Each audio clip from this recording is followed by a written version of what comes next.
Ayy, this ain't a drill. Only time I'm playing is on the field. And when I'm on the field, no, I got mad skills. And you know we bout to eat this a fast meal. Y'all gotta pay for this heat like a gas bill. We keep on coming back, so yeah, they mad still. 716 make them pay me some bad bills. Red, white, and blue like Superman, so you know we eating at the Super Bowl. Kill the competition, set up the funeral. Josh Allen catching all the shots you go for, we callin' blitz. Ready to start, we ain't calling no quits. I'm the #1 draft pick. A lot of y'all talk, but I ain't hearing it. Only listen to Keyshawn and hit talk about the Bills dominating on the field. All our players got them skills. Buffalo gon' make a kill when we talk about the Bills. Dominating on the field, and our players got them skills. Buffalo gon' make a kill. What's going on? Welcome back to the podcast that never takes a break. We are the home of the all truth, no sodium takes. I am your co-host, Aramis. 40 keys over here. What's happening with it? Hey, listen. Get your chin straps ready, pull up a seat, get ready to eat, because we got some flavor for y'all. The season is at the bye week for the Buffalo Bills right now. So that means we have no real content. So let me ask you this real quick. Let me ask you guys this real That's not quick. what it means. I need a suggestion. What did we do during the offseason? Okay, no, ain't gonna do that. This is personal. Fair this enough. is hey, Junie, shut up. Anyway, so I'm in the gym today, right? I don't even know why you said that. Now he gonna be on you like you white already on know rice. because I know it's coming. Yeah, okay. I already know All what right. I'm gonna say, so I know where this is gonna go. Okay. So I'm in the gym today on my lunch, right? It's legal. I got an hour lunch, took an hour in the gym. This is leg day, right? So I walk in, and what I want to do is I want to go ahead and get my squats, get all that stuff together, and, you know, get your isolated motions. So I walk in, I see these two young ladies, okay? They over in the squat rack. And the way the gym is set up. Just walk away, bro. Well, this isn't the problem. Okay. So I go over there, you know, I'm like, okay, I can do my hack squats. No problem. Okay, they still over there, fine. How much more they got to do? Whatever. So I said, all right, I'm going to go ahead and do my deadlifts with the hex bar. No problem. You know, I got that done. I'm like, the next machine I got to use is the booty blaster. Okay. Now, the problem with the booty blaster is it's right behind where these girls are squatting. Oh, man. No. Yeah, so you know, I mean, you this can't do that. machine is the one where you put the strap across your lap and you kind of just do like this here. Yep. But they right there. Nope. So I'm like, there's a mirror there. I got to find something else to do with my leg. Now, you know I got bad knees. I'm trying to wait this out. I'm like, let's see what else I'm going to do. I'm going to do calves. They still over there on the squat machine. I'm like, how many sets are you guys going to do? You're not even using the real weight. So I noticed my So lunch they is ain't about there to be, for the weight. That's man, what it is. I'm like, my lunch is about to be over with. So I do an outfit check. I said, wow, I got a black hoodie on. I got gray sweatpants on. I got to get this booty blaster. I said, you know what? It's going to happen.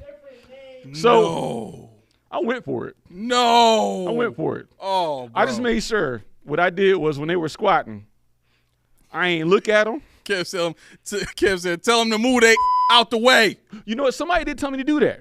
But I'm like, I'm 40. They're probably in their mid-20s. That wouldn't go over well. I said, you know what? Why didn't they turn the booty blaster towards the wall?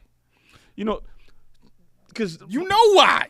But see, I don't want them to see. It looked like I'm trying to give them the fitness pumps, man. I don't want to give them fitness pumps. You're sitting there behind him. Yeah, and I had like 315 on there, so I'm doing this thing. It's not easy. I'm making faces like, yo. Of course.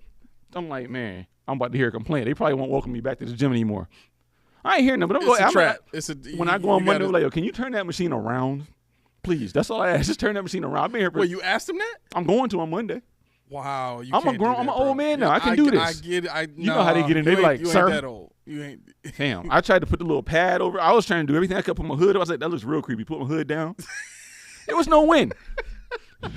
So This is why I put a whole bunch of weight stuff in my basement, and when I lost a bunch of weight before, like that was a lifesaver for me. I wake up like 5-something in the morning, go downstairs, work out, go to work, and it was cool.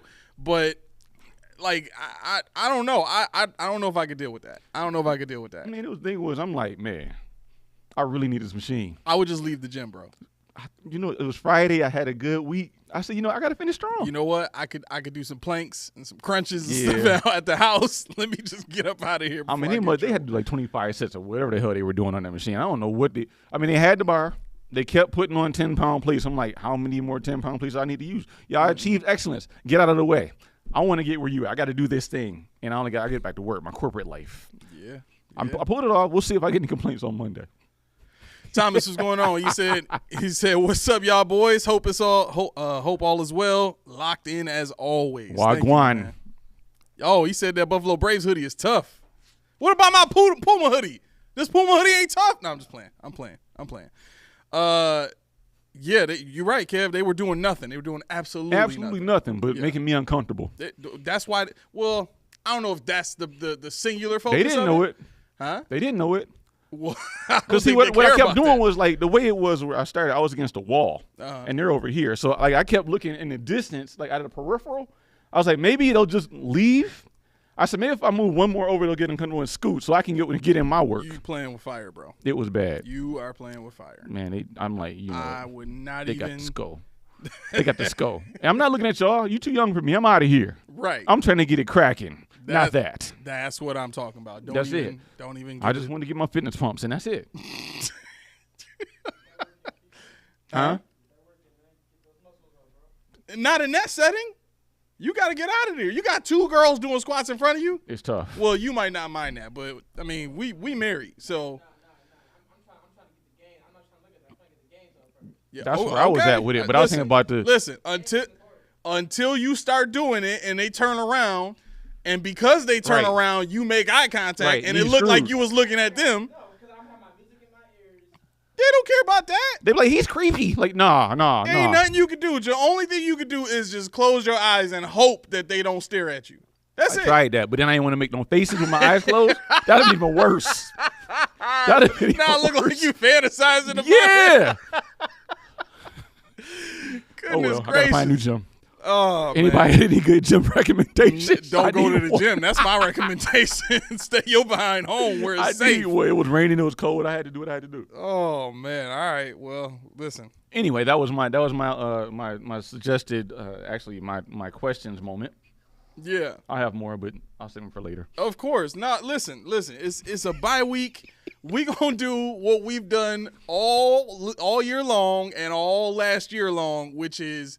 We just create. We just create on the fly. You know what I'm saying? Just 2, sometimes 3 brothers just talking. That's it. So when Steve said buy a big bag of rice, carry it, and go up the stairs until you fall.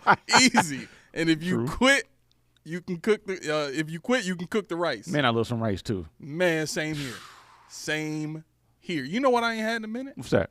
Some of that saffron rice tea be making. Oh. I ain't had none of that in a minute. It's been a while. I miss it. Well, I'll tell her to put some on the Barbie. Yeah, that'll work. Get it for you. Okay, so let me okay, Kev says we will win 5 of the next 6 games. So that's what I wanted to bring up too, because the Bills are in my mind, in a very weird situation, right? We're the number 2 seed. And we feel like we should be the number 1 seed.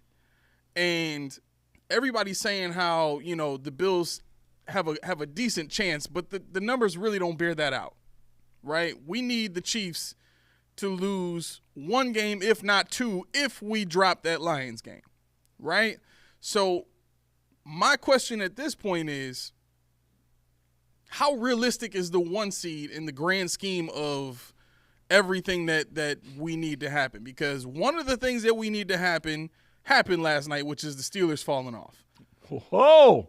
Right? Famous Jameis. No, God, dog it.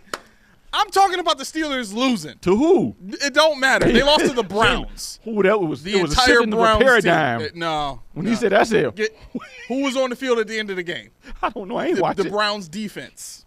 Famous Jameis inspired though. So along the same line of thinking that Sean be thinking, it was the Browns defense that won the game because they was on the field last. Now, fellas, get on in here. Come on in. That's how he did. Yo, he cannot talk without preaching. No. There's nothing that he can say as a regular answer where it don't sound like he about to start saying ha and pulling at his throat and ha. And like, oh Lord is coming. You know what I'm saying? Well, I'm just thankful to be here today, and I don't want to preach today. And somebody give me a napkin. Right, I'm gonna close today. I don't want to preach. This is my first time playing in the snow, and let me tell you, it was the best time of my life. Like, nicely right, done, Jameis. Yeah. Like, I'm inspired. So it just without getting too far into the Steelers I didn't watch losing. this. I know my man texted me and said, man, the Browns screwed up. And I'm like, dang. Then when I saw the post game, and I seriously, I saw the Jameis talking and all that, and I'm like, they won. Okay. Mm-hmm. okay, what was the score? What did Jameis do? Well, you know, I text you guys how bad it was. I was just messing with y'all, but I didn't know because I was at work and I had no idea what was going on. Yeah. So yeah, I think the Steelers more than anybody, they've shown they can be beaten. We knew that, but people started giving too much credit. But this is what worries me about that, because before this Browns game, the Steelers were 8-2. Mm-hmm. They beat the Ravens, and they did it in a fashion that we hadn't seen the Ravens lose all season, which is they scored one touchdown. That offense that's been going off on people all season long couldn't do anything against the Steelers, right? And so, you know, seeing that game and seeing the result of that game, I watched a little bit of it, you know, as we kind of, you know, waited to get into the stadium and all that when I went to the Chiefs game. But watching the bits and pieces that I seen of that game, it's a very physical game. And so you're thinking, man, this Steelers team, man, they're physical. They just beat one of the best teams in the AFC. Man, are they on or near the level of the Bills? And at 8-2, it looks like it. But then you watch them lose to the Browns, and it's like, I can't count on these guys to beat the Chiefs for me. No. You know what I'm saying? No. So for me, it's when I look at that 1 seed, and then I think, okay, the teams that I need to beat the Chiefs are the Panthers, the Raiders, the Chargers, who might do it, but that's only one loss, right? I need another one somewhere in there. The Texans have not been the same on offense, even though they got Nico Collins back. They've not been the same on offense without Stephon Diggs. They are the same team they were last year, essentially, right? The only real addition they had on offense was Diggs, and they let Noah Brown go. So now they got Mixon over Singletary. Well, yeah, and that's definitely a big boost for them. Their run game has been great, or Mixon's numbers have been great. I was going only because I was thinking Nico Collins just came back, so he's going to take a little while to get back into form. Okay. Once you know, what week is it that they play the Steelers? They play the Steelers on Christmas Day. It's about a month. Yeah, he'll be, unless another setback and somebody else goes down. I think he'll be back to form. Who's that? Nico. He's back already. I know. I'm saying, but you still got to ramp yourself back up and everything. I mean, it was a hamstring, and hamstring. Yeah. He should be back to full form. Yeah. I mean, you look at who the Chiefs parade out there. He masqueraded some cornerbacks in the position at least. You had McDuffie, and you had two other guys. They're hurting that corner. They tried to get Marshawn Lattimore. Yeah. And Washington ended up getting him instead. So I'm thankful for that. But I mean, speaking of the Chiefs, to go along with this, you know that they signed Taquan Thornton to practice squad, right? Who was that? The Patriots speedster, receiver. Yeah. Now they have Hollywood Brown, Xavier Worthy. Taquan Thornton is the slug of the three at a 4.28. 4.21, 4.27, 4.28. Jeez. The good thing about it is Mahomes has proven he can't hit any of them yet. Yeah. He cannot. I don't know what it is. It's like him and Xavier Worthy is like Josh Allen and Dalton Kincaid.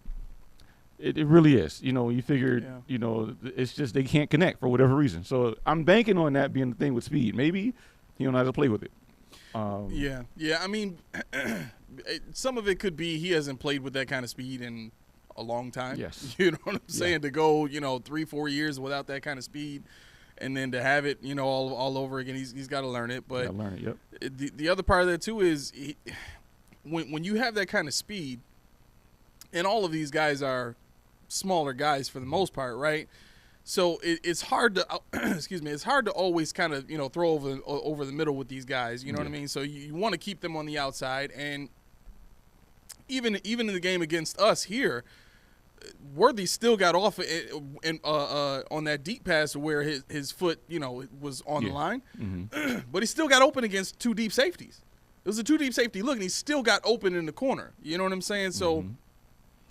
Do you know what I noticed about that? Did you really pay attention to R22 how confused the defense looked? It looked confused in the secondary. Yeah. But what I noticed was a lot of times, like especially with Rapp and Hamlin, their men got loose because their responsibility was to figure out where Travis Kelce was.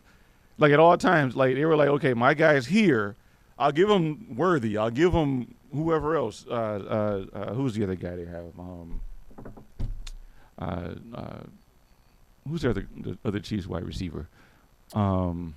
That plays now? Hardman. Yeah, Mecole Hardman. Mecole Hardman. I'll give you them if you find them, but you're not hitting 87. That's what they say. You're not doing 80. Right. It's not happening. Right. So I mean, it was so wild how much they sold out the kill scene. It worked. Yeah. Obviously it worked, but I mean, it's like you got that on tape now, and now you get the speed to go with it. McDermott and Babbage are gonna have to figure out something else when they see him again, and to the point of who's gonna beat them. It's got to be somebody that can match up with their kind of speed if they choose to use it while still being able to check 87. Yeah.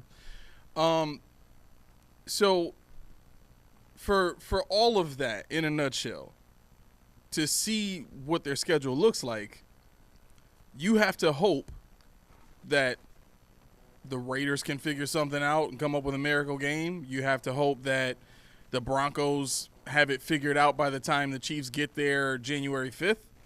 Or you have to hope that the Steelers have one of their best games on defense and do to the Chiefs what they did to the Ravens.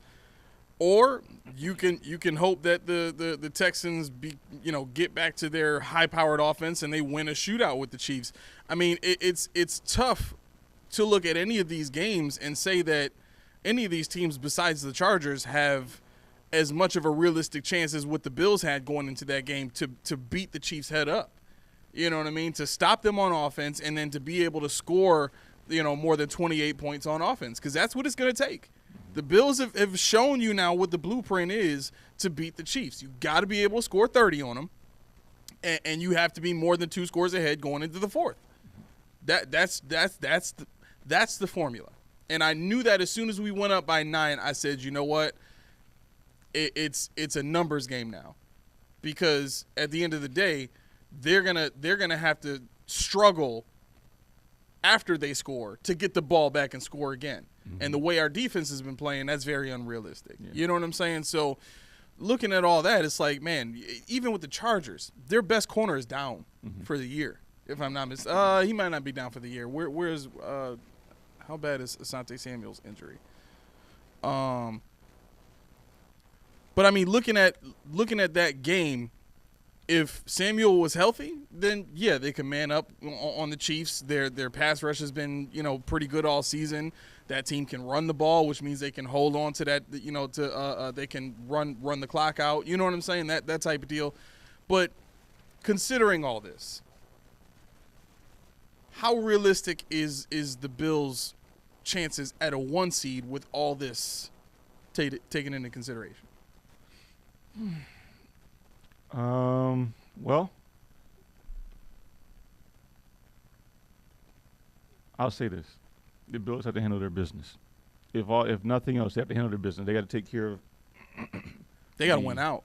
What's that? They have to win out. Yeah, in my opinion. That's what I'm saying. They got to take care of their business, and if they do that, Kansas City's probably going to stumble, obviously at least once more, and that will give us the tiebreaker, I believe, because we have the win over them if we had the same record. So, yeah, then we would be number 1. Kansas City could lose again, though. I think they could lose to the who? Don't ask me. I don't know. The Raiders sometimes. You thinking just 1 or 2 losses? They could lose 2.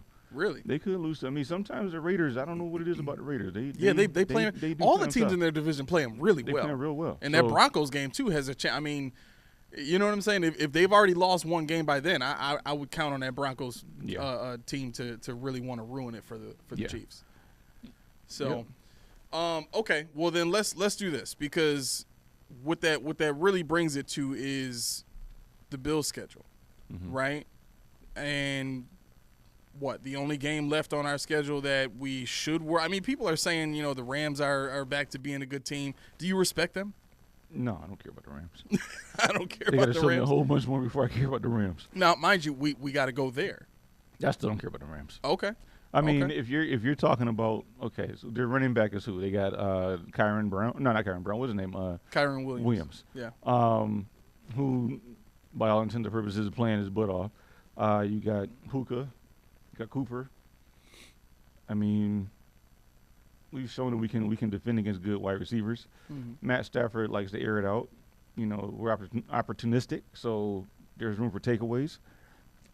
We bend but don't break, if you like that. So, I mean, you're not going to allow big plays. They tackle much better this year than they did last year. Offensively, there's no Aaron Donald to worry about. That's big. Yeah. I mean, Versus playing well this season, though. Oh, I know, but I knew he was going to do that. Out of Florida State. See, a lot of people wanted him here, but I wanted the speed guy. And Versus like that power rush kind of guy. So I thought, okay, cool. But getting back on topic, Josh Allen's escapability and the ability to clip should nullify that. Right now, believe it or not, James Cook is rated PFF. If you like it, is rated. James Cook is the 4th best pass blocker on the team. What? Yeah. What does that say about the line, though? Well, that and I mean James Cook is excellent. Well, he's getting his nose in there. But I can tell you from watching all 22, Ty Johnson was doing his thing. He's an excellent pass blocker, and that's where he's getting the snaps at, on passing downs, which is good because if you put him next to Josh in the shotgun is where he was excellent. He was executing from the running standpoint out of the shotgun too. So the defense can't sell out and say, "Oh, this is going to be a pass" because he's in shotgun next to him because he's a blocker. Mm-hmm. They can easily hand the ball off to him, and he got a draw right up for 3-4 yards, and that's what they want. So as long as they stay with the integrity there, you're good. But no, I don't think anything on the Rams defense is going to nullify Amari Cooper, Keon Coleman, Dawson Knox, if you like that, Kincaid, and the bevy of running backs we have. It's a dangerous game we're playing right now, man. Yeah. I don't think people realize how dangerous the game is if you take it out of the coach's hands. If you watch how they coached against the Kansas City Chiefs where they had nothing to lose, you're not beating the desperate Bills team. That's true. This is this the deepest Buffalo Bills team that you've seen in your lifetime? In my lifetime, no. But in past the 90s contention, yes. So you're talking about with the Kelly years and stuff that they were. So since that Super Bowl team, this is the I'd say from start to finish, they're deep. Yeah, I would agree with that. I think when you look at everybody that we have coming back, I mean, I thought we had a chance at a Super Bowl without those guys. Mm-hmm. Like honestly, watching the Bills' best games this season, and granted, you can argue to a degree, who have the Bills really played and who have they really beaten, but that's beside the point. You can only play who's on your schedule. Mm-hmm. You know what I'm saying? And did we get punched in the mouth? Yeah, everybody gets punched in the mouth during the season. The Ravens just got punched in the mouth. All of these good teams that we thought were going to be good at the beginning of the season, mm-hmm. they got punched in the mouth later than the Bills did. Yep. You know what I'm saying? And I think since the Bills got punched in the mouth twice, mm-hmm. they've learned their lesson and they've made the changes necessary in order to win all these games in a row. How many? It's been what, six games in a row? 6 in a row. Now, you want to know how I know this comes down to depth?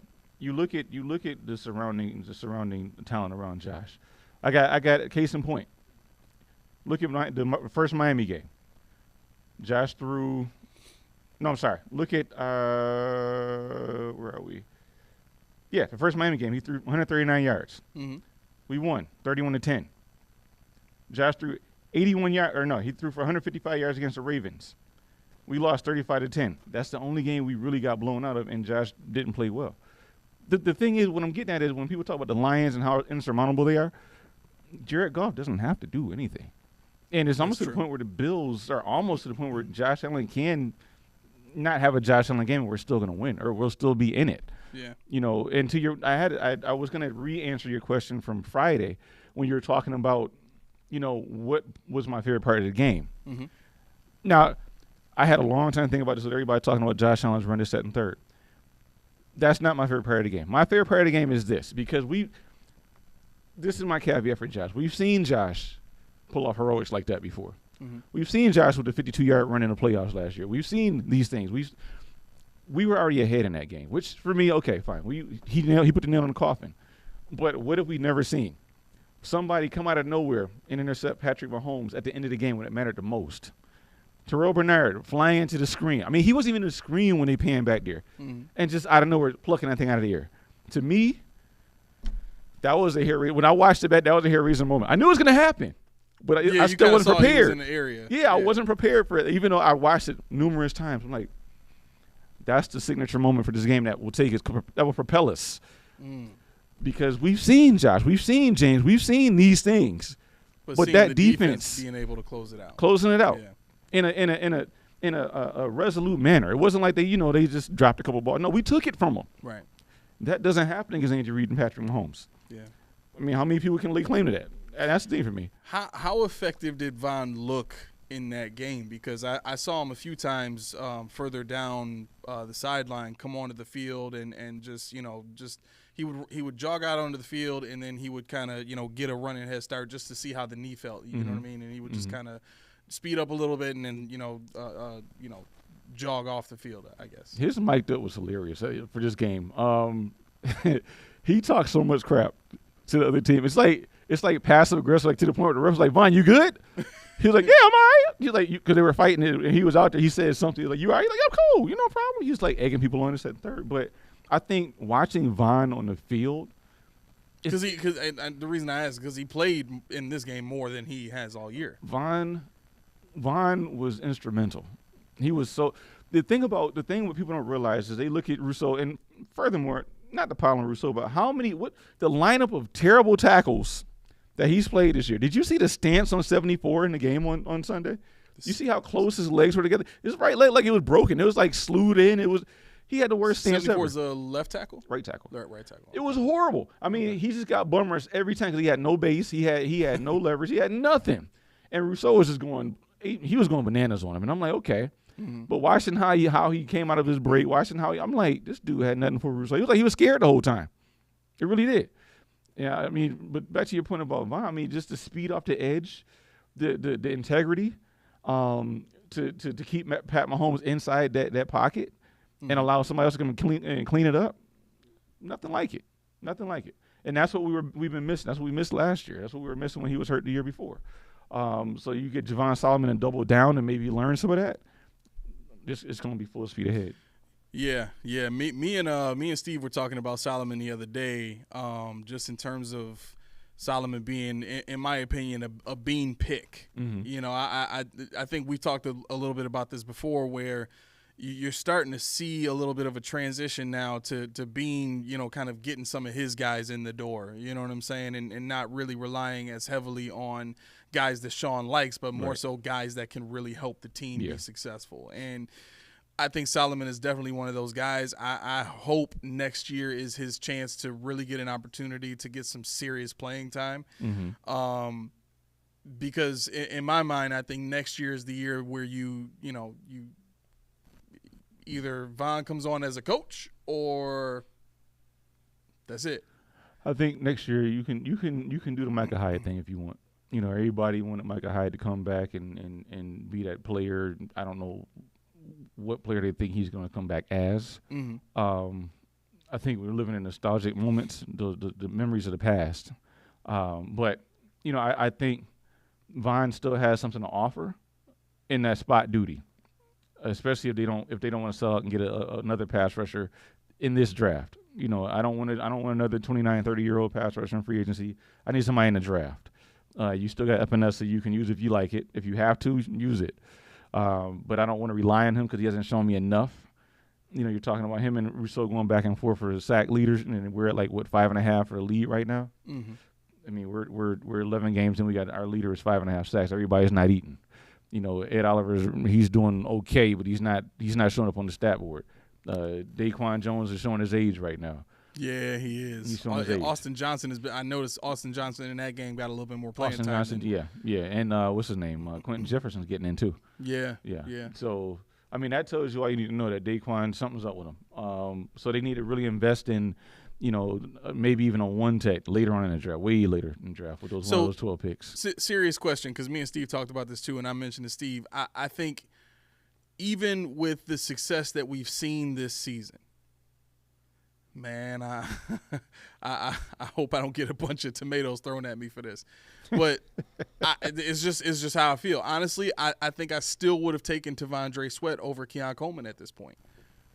I mean, if everything played out the same, if the Bills still had to rely on Shakir, if the Bills were still throwing six targets a game to Mac Hollins, and they were still, doing what they were doing with Curtis Samuel, you know what I'm saying? The podiatrist. That's what we're going to call him. The there it is, podiatrist. podiatrist. Okay. Junior, is that cool? Doesn't matter. Okay. So a podiatrist is a foot doctor. I don't be knowing. Well, I mean, you have been playing such tight coverage on them the last couple of weeks. Yeah, no, I get it. You said when I say something, it's AO. So I got to make sure it's not AO, even though it's not. So is tonight one of those nights? It is? Oh, okay. So you still got to look out. Yeah. I might not. All right. Now I got to live on edge for the next hour and a half. Yeah. So I mean, for me, I think looking at everything that's happened, knowing that the Bills are going to get Amari Cooper and all that kind of stuff, to me, T'Vondre Sweat would have been a perfect addition, because at that point, you know what I'm saying? He's the guy. He's the guy next to Ed Oliver. You got a space eater. You got a guy to take up the double teams and really open up things for Oliver. I mean, what have we seen life from Oliver all season long? Is he hurt? No, he's quietly effective. That's the thing. He's quietly effective. Being a former defensive lineman, I see his impact. People that he's not watch getting it, the sacks and that's not. But see, that's not. I don't want to say that's not what they're asking him to do, because of course they are. But more so, they want him to get pressure. Okay. Yeah, that's across the whole line. So they want the turnovers, basically. Right. Yeah. Okay. Yeah. All right. So it's I don't like playing that game, and I think that's another one of those deals where we talked about before with the scheme. Are they running the scheme, or is that their capability? No, that's not his game, but that's what they're asking him to do. And once again, just like who do we talk about? Like I forgot who it was I said, but they drafted, was it Kincaid? Kincaid, that's what we're talking about. Mm-hmm. Where his talent, you can see what he can do. Yeah. But it just doesn't fit what they're asking him to do. Right. And I said Oliver too. It doesn't fit, and people pile on Ed Oliver. I mean, you know what's really funny? Knox fits well what they want to do with Kincaid. Yeah. I mean, I think a lot of people forgot about that. He's not, and I know I've said before, like you might as well get rid of him. I've never said he was a terrible tight end. And he struggled to catch the ball at times, but his physicality was his calling card. Mm-hmm. You know what I'm saying? He would come in, he would get a couple of catches, stiff arm some guys, put some people on their face, and really juice up the sideline, and then we were off and running from there. I think you said it best. What you just said. It wasn't that he was a bad player. It was just that people forgot. Right. Because they didn't showcase him. And in this offense, he could be showcased. And you could have used that Kincaid pick elsewhere. Like I said, you could have, they traded up to get Kincaid. Yeah. They're very aggressive at times when they don't need to be. The guy that they got over they had in Oakland. He would have been just fine as a blocker, as a successor to the guy in Oakland. Not Bowers, the other guy. Mayer. Mayer, yeah, Michael Mayer. I thought that's what they were going to, because everybody was saying they're getting tired of Knox, and that's the kind of tight end they wanted. I thought they'd try to get another one that plays that same role, especially when they had Tyler Crofts and guys like that who they don't really throw the ball to. They more so block. Yeah. And we had seen Knox line up in the slot. We had seen Knox at 4.54 speed do things that people are like, that's not what he's supposed to do. We forget he was a quarterback in college. He was just learning tight end. Yeah. So I mean, it takes time to get that. But there's a reason why Josh wanted him, and this is one of those guys that I agree with. Josh wanted him. He had a rapport with him. They're best friends off the field, on the field, whatever. Everybody's Josh's best friend, evidently, because they say that all the time. Right. Keon Coleman, the only problem I have with that statement you made with T'Vondre Sweat, and I'm fine with that if he was here. I still would have wanted a wide receiver later on. I would have wanted one later. Yeah. And I don't think Bean and McDermott had their eyes on anybody else but him. Okay, so scenario. Would you take T'Vondre Sweat if it meant the Bills get 2 receivers in the later rounds? Yeah. Okay. Especially in that draft? Yeah. Oh, yeah. That's what I would do. Yeah. You know what I mean? I mean, there's plenty of guys that were available in the third and fourth rounds that you could eat, and you didn't have to trade up for Sweat because he was there. It was so deep. Like right. and anyway, you had to check. I had to. I know. So, but I mean, that's the, like if you remember, we were talking about the draft. My thing was Neighbors. It was Brian Thomas Jr. Then it was like McConkey maybe. But then I went way back to like Jackson in the 7th round. I went to Jalen Polk. I went to Baker. I went to all these guys. Like, these are 4th round guys. I didn't have anybody in that 2nd, 3rd. I was ready to forego that and go to the 3rd, 4th, 5th, 6th round because I knew they were there. Yeah. But see, what I knew with Bean was they're going to be aggressive on something you really don't have to do. If it would have been a weak year, they wouldn't have did it. Yeah. They would have waited in the wrong year. They do that, and that's my indictment on their draftability. They wait in the wrong scenarios. Keon Coleman, did you have to have him? No, you didn't have to have him. You could have went and waited and got what's the guy from Indianapolis? Adonai Mitchell. Yeah, you could. I mean, I'm sure Babbage could have did. Not Babbage. Brady could have did something with him. Yeah, for sure. He could. For sure. And the diabetes. He's thing, got whatever. NFL speed too. Yes, like that's the thing. Like 4.3. Yeah. His speed in college, it looked like the kind of speed that could be a little slower in the NFL. No, he's still got it. He's got it. Yeah. Long body. I mean, that diabetes thing everybody was pumping up. Hey, see, that's what I'm talking about when people talk about the culture here. Because what it was with Adonai, I don't care. She's not on our team, so whatever. What I'm talking about. That's why I say AD. Yeah, AD. And that's the thing about when people talk about culture. You have culture, you can bring in somebody with some kind of a personality issue because you have culture. Right. You can get them to assimilate something. No, leave them alone. We don't want to work hard. We just want to get all the good guys and bring them in and say, look what we did. You didn't do jack. They already were like that. So. I mean, that tells you when you look at a draft in the future, when you look at Whittle, when we talk about the draft or when we talk about free agency, did they have anything in their past that's gonna be like, might be a red flag because they're not coming to Buffalo. Right. League says this offense is better when Knox is involved in the passing game. Changed my mind. I don't want to. I agree. I've been screaming that since last time when we first started this. I've been screaming that. Yeah, I really did. And I like Kincaid, but I'm telling you, Knox is a certified tight end. Yeah, 100%. And here's the other thing too. Nothing against Kincaid. Kincaid's got great hands. We've seen him make some great catches, but I just think for what has ailed the Bills the last few seasons, even with Diggs on the field, they've been too much of a finesse team. And they lacked physicality. And when they played physical teams, they got their stuff pushed in. Yep. And for me, what the Bills can do now is they can play real playoff caliber football where we can punch you in the mouth too. It ain't, you know what I'm saying? You're not just going to push us around. Even on defense. I mean, the level that they were able to rise to against the Chiefs. Like, we've seen that performance a few times this season. We saw it against the Jaguars where they were just extremely physical and shut everything down. So we know it's in the team to do it when they want to turn it on, when they really got something against the team they're going to face.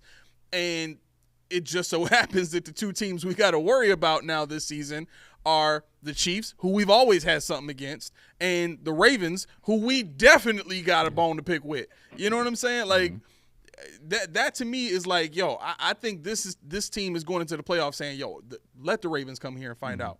Let them come here and find out. And that's what's going to happen. Yeah. You know what I'm saying? I would prefer. You know what? Let's get into it now because there's a few more comments that I want to get into, but we can get into that after. So, remember, I had some stuff, so we don't go into this. We'll do that. Okay, yeah, we'll definitely make time. Man, we're cruising at 6:40. Okay, so this is why I think the Bills need the number 1 seed. And you can tell me if you agree or not. Okay, I think when you look at what the Bills have been, pretty much every playoffs, we've been the 2nd or 3rd seed for the last 2 seasons at least, right? And for me, what that's meant is whatever injuries we have at the end of the season, we're taking them right into the next week. You know what I'm saying? But by the time we get to that divisional round, we're exhausted. You know what I mean? Last season, we had to really, really bear down and win those last 6 games. Like, we struggled to win those last 6 games. We weren't blowing people out. It was a bunch of tight games. Yeah. You know what I mean? And so by the time you get to the divisional round, listen, I'm not the person that wants to make the excuse for injuries and stuff like that, but there is something to be said when you get a first-round bye and you get a break and you get a chance to see what the landscape is going to look like and, okay, time to go to work on that team. That's who we playing. You know what I'm saying? On top of that, if you can guarantee that everybody's got to come here and play in your house and have to deal with your noise, I think that's always going to be to the benefit of the team. Always. I think you missed one thing. What? I think you missed one thing. What happens in Buffalo in December, January, February? That white stuff trickles down from the sky. Right, and that's what I'm saying. The past seasons, that's been a problem because we weren't running the ball. We couldn't run the ball. Now we can. Right, that's what I'm saying. So now, if you can get the game here in a game like we saw yesterday with the Steelers and the Browns, that's a game the Bills can win now. Yeah. We got a Keon Coleman. We got a Dawson Knox, big physical receivers. Not that Knox is a receiver, but you pass got catcher. Pass catcher. He's a pass catcher. That's right. Big physical pass catcher. It works. Right? And then you got an Amari Cooper if you need him. And then add in a Kincaid if you need. You know what I'm saying? It's like in that type of game, you got physical guys now. You got a Ray Davis. You got to. I mean, listen, Cook showed his physicality in this last game. He's been doing it. Yeah. He's been doing it lately, yeah. So, I don't want to make it seem like I'm just hopping right onto the Bills D right now, but I'm looking at the facts. And the facts as they exist right now show that the Bills can play a physical brand of football. But this is I think you'll like this point. Why does everybody love the Lions? Because they're exciting. They run. Yeah. They can pass. They can block. Who else does that sound like? They can do everything. That sounds like us. Yeah. Yeah, and that's the point. This is the first time, because I remember very distinctly when we played the Ravens in the Pick Six game, the Terran Johnson game, where they were projecting a snowstorm. And I was freaking out because we couldn't run. Right. And they had Lamar Jackson, who can run. I think they had J.K. Dobbins, who can run. Yep. We couldn't stop the run. We couldn't run. So I'm like, we're screwed. No, the weather held off. The rest is history. But now I'm like, rain, sleet, or snow. Anybody knows me, I'm on the dough. Rain, sleet, or snow, I'm on the dough. Mom, you got it. Ken, you got it too. Leak says even Shakir is physical. Yes. Yeah, I mean, it's – man, Buffalo Buddha, I ain't seen you in a minute. Where you been? It says Chiefs play Broncos, Chargers, Bills play Jets, and Patriots. I mean, I don't know if you're trying to say we are going to get the 1 seed. Is that what you're trying to say? Or are you trying to say the Chiefs play a harder schedule than the Bills? Tell me what you're trying to say. I know Vu is in the building. He hit me up on Twitter a couple days ago. He follows you on Twitter? Yeah. Do you follow me, Vu? We got beef. He don't need to follow you. Don't be hating. We got beef. I thought we was cool. We cool. That's enough. Man, my Twitter be dry. I'm like, yo, this hit me the up. show's Twitter. No, my personal. I be putting off. I know. I put stats. Do you take my stats? He did right. He went on the show's Twitter and he. Do you take my stats? Because I be putting mad stuff on there. Why you need to put that on our Twitter? There's so much work. Okay, fine. Right. You know what? I will add you or something, and that'll go over. I think. Just copy and send it to me. We can play with this and see how this works. Right. Yeah, of course. All right. Enough of this meeting live on air. All right, Alton Rowe, welcome to the podcast. I think this is your first time. I've never seen you in the chat before. That means you are now part of the family. Pull up a seat, grab something to eat, because we got a whole rest of the show here that's going to be really, really good. I promise you. You done messed up now. Yeah. Now you a brother. Yeah, ain't no getting out of this. Ain't no getting out. You in there. Yo, that's Kevin Hart. That's Kevin Hart from 40-Year-Old Virgin. Is that what you meant to do? Yeah, right. He's like, both you guys. You know what? I got to show you that scene. I got You know what's funny about this, like off topic? What? I love our Boys text thread. The fact that he's in there is just hilarious. It's great. It is hilarious. Like watching him grow up, and now he's like one of the men. Oh man, I'm like, who's this 8? Oh man, this is excellent. Yes, sir. Yes, sir.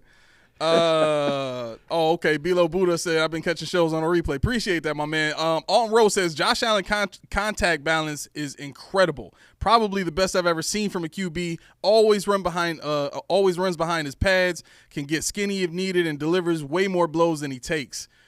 I agree. You know, it's funny. There's a contingent of fans and even coaches that are really concerned about Josh running the ball because of injuries and stuff like that. If you study it out, it's never been Josh running the ball. It's when he hurdles. Those are the only times he gets hurt. I think this is mutually exclusive. He hurdles when he runs. Like the dude's like, well, yeah, I gotta take flight. Like what do you like the one flight? What was it? He jumped and Nick Bolton hit him in the air. I'm like, and what do you do? And he hurt his wrist again. But I just saw an article that said that McDermott said he should be fine after this week. Like, what are we doing? We need you, my boy. He'll be fine. He'll be. Oh, he ain't gonna be fine, but he's still gonna play. Well, that's his thing. That too. But here, okay. So Coach, then tell me, what would you rather? Would you rather him take a hit in the knee? Because that's where these guys are going. That's why he's hurdling.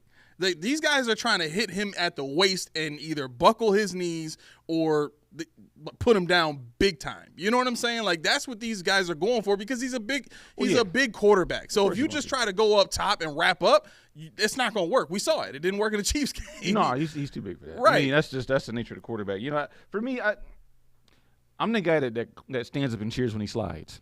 In my living room, I'm like, yeah. I forgot you were. Yeah, that's right. The traditionalist answer. Just because he lives to see another day. And it's like the mental fortitude to actually slide. You know, because I know it's an internal battle every time he takes off. When he takes off, he's like, I can slide and make that idiot happy, or I'm going to go get that first down. Like, you know what, Josh, this first down. We don't need you to get to 10. Just get like 8 and get down, you know. I get it. I mean, I'm not going to hate him because he's a gamer. He's a gamer. Yeah. So, okay, let me ask you this. Because here and we are all over the place now. So, I'm serious. We bouncing back to back. But you know what? It's a bye week. Who cares? Let's go. It doesn't matter. So do you think that if Josh had a coach that favored his running ability more, like when Dayball was here, Dayball favored the running ability a lot. Mm-hmm. Do you think Josh would have Lamar Jackson numbers or something near that if given the same opportunities? No. Not, you know what? That's hard to say because it seems like Josh, well, most of Josh's runs are scrambles. Yeah. And Lamar Jackson is usually not scrambling. Usually more design runs. Yeah, design runs. So by virtue of design runs, you have no option but to run. So you almost turn into a wildcat running back, if you will. And that's going to get you, 5, 6, 7 yards of carry if you're lucky. When you scramble, you get a big gap. I'm taking it. I'm out of here. I do it on college. Don't watch. I don't do some college football at all. But when that gap hit, I just go. Especially with even Josh. I mean, let's face it, Josh isn't fast. He looks fast, but he's not like fast. Straight line speed. So how does he outrun people? I don't think they think he's fast. They're like, I got him. Wait. Yeah, you seen Bolton, like, man, this is whoa, wait a minute, I gotta die for it. But I mean, when they see Lamar Jackson and no real other weapons except now with Derrick Henry, yeah, they're like, that's what we're gonna key on. And that's it. Just like with James Cook. I will say that's Himbo. Usually he was just Jimbo this pass because he had no wiggle. He had no intent when he caught the ball. Well, a lot of dancing. When he was running is different. When he caught the ball, it was like he got a lot of those screens, but they telegraphed. I don't know if you noticed it too. They always had somebody going motion to the side, and then they flanked him. Like they ran out wide in front of him. So the linebacker was already coming over in his zone. So James Cook is like, well, I have nothing. You don't have to make a move, but, be decisive and go. Because he did a lot of juke, and it's like, you're not going anywhere. So I had a problem with that. Yeah. Lee says Josh is pass first. I mean, see, and not that I'm mad at that. Like, I'm not at all. I agree. Josh is pass first. But I think that brings about, when people hear that, they automatically get to the thought process of, well, Lamar's not. I mean, anybody who watched him at Louisville, he's pass first. Yeah. The man was throwing for 500 yards a game. Only time he's not throwing is when they tell him to run. Right. Design runs is the only time he was running. And so yeah, this is the frustrating part for me. I think if Lamar Jackson would have been able to get with a coach like an Andy Reid, like a Jim Harbaugh, like a Dayball, Dayball or a Zach Taylor, or a guy that really knew how to use his passing ability and combine that with his running ability, like we've done with Josh. I think we would see Lamar Jackson in that same conversation. I mean, the only reason that we think of Lamar Jackson as this MVP and all that kind of is because he's been so electric in the run game. And the Ravens have built a brand of physical, football, running the ball and stuff like that. Now they got a quarterback who is Michael Vick-esque in a sense. You know what I'm saying? And they've been placating to that too much, in my opinion. This is the first year where they've started to put some real weapons on the field for him to throw to, and now we see what's happening. Look at his yardage. Exactly. Yeah, I mean, people hate on him and say this is not possible before this year. Well, I told you guys it was possible. I told you. We talked about it when he was at Louisville. This is possible. You know, and in the draft, that's what I wanted because I didn't want to trade all the way up. I'm not mad about Josh. I'm not, you know, but I felt like once again, it was 3 guys and one guy was sitting right there. Well, you could have moved up and got Roquan Smith if you wanted and got Lamar Jackson the same day if you wanted to. But we went and got Tremaine Edmonds and Josh Allen, which worked out okay. I mean, Tremaine Edmonds is nowhere near Terrell Bernard. I want somebody to tell me where he is. Not gonna happen. Right.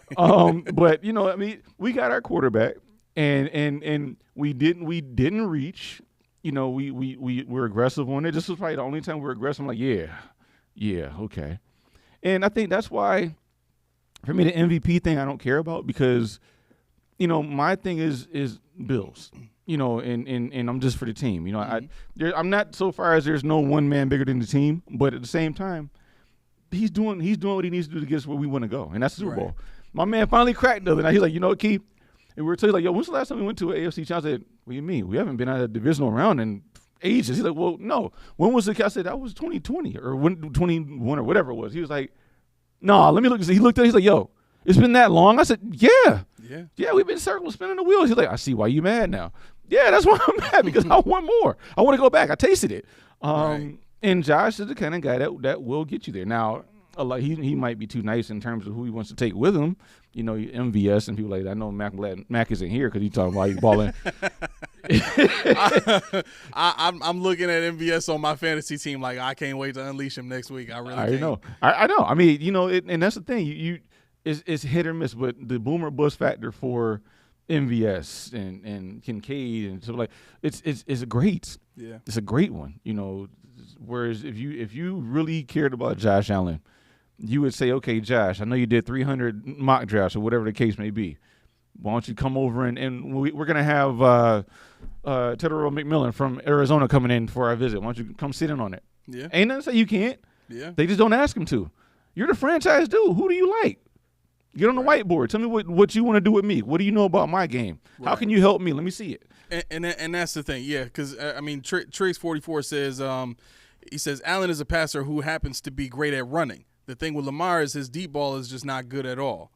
No Bones About It says Lamar can't make the right window throws. Triggs then goes on to say, well, Todd Monken is running an offense that is similar to the one Lamar was running in Louisville. See, that to me is and has been the issue with the NFL in general, right? And while we're here, I'll just bring it up. I've had a really big issue with head coaches in particular in the NFL and how they treat these quarterbacks, right? Because when you look at Lamar Jackson and you look at what he did in college and you can clearly see he can play the game of football at a very high level, right? You don't just throw for 500 yards a game as consistently as he did if you aren't able to do that at the next level to some degree, right? And so when you think about, okay, well, what's the difference between Lamar Jackson when he was drafted and now? I think the answer I think the answer Triggs gave is the exact right answer. Todd Monken put Lamar in a system that he was comfortable with.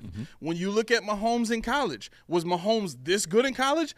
Hell no.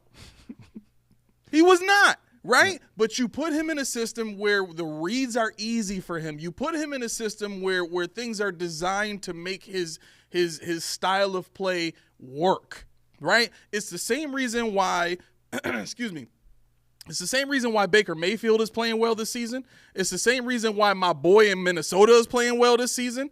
I mean, you missed one that went to Oklahoma. You missed another one that went to Oklahoma. Jalen Hurts. Right. Jalen Hurts had the success he had. Why? Because they simplified things for him. They gave him, even this season, they gave him a great running game, and the defense and the pass defense and all that. The defense in general is better, right? When you give a quarterback these things and you make their job easy, you make it so that they don't have to do all these things. When they get to the point where they can carry the team, they will. That's why we see Josh able to put the team on his back.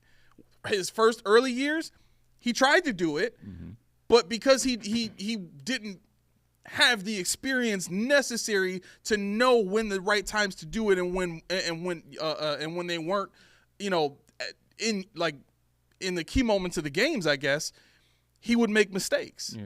I was gonna say, I think, in terms of bulk yardage, Mahomes went for like 5,000 or something, like 40 touchdowns or some nonsense in college. He went ballistic, but he was a gunslinger.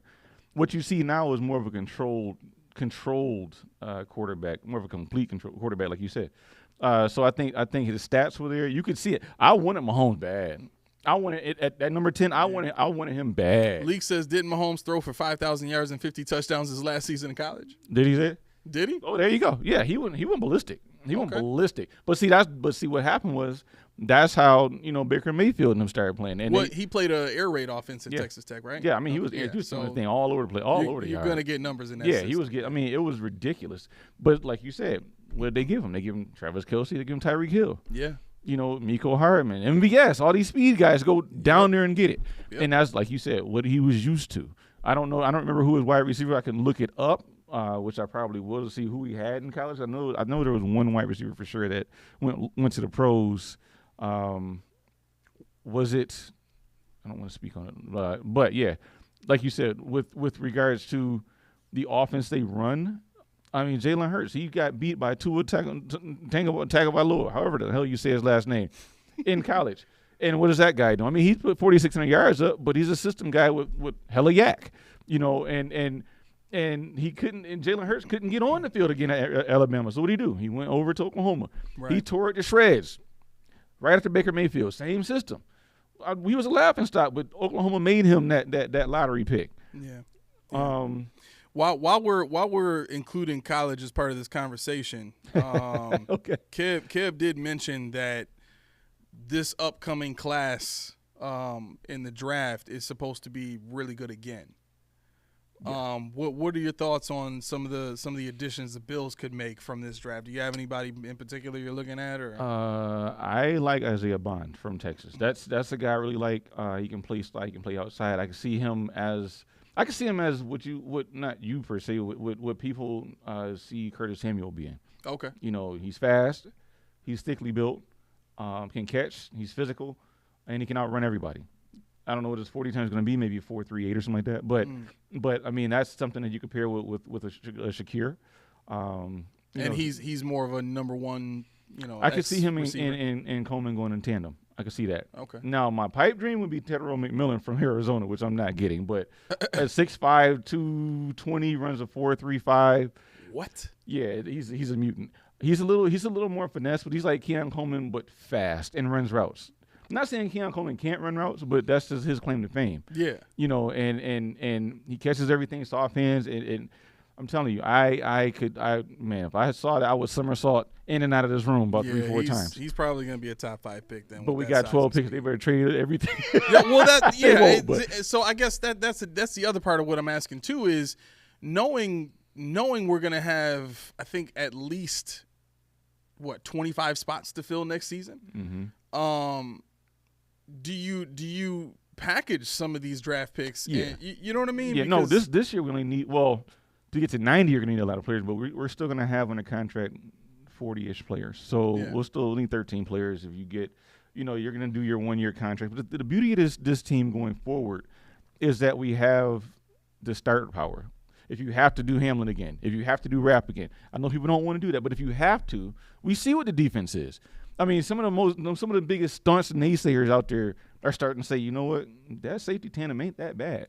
You can improve on them. Yeah, they're not getting beat. They're not getting beat. They're doing what they're being asked to do. So it's like you can do a lot worse. So that allows you to go ahead and fill in for try to find your next left tackle if you. That's a good point. That's a good point. And people gotta look at it that way. People they.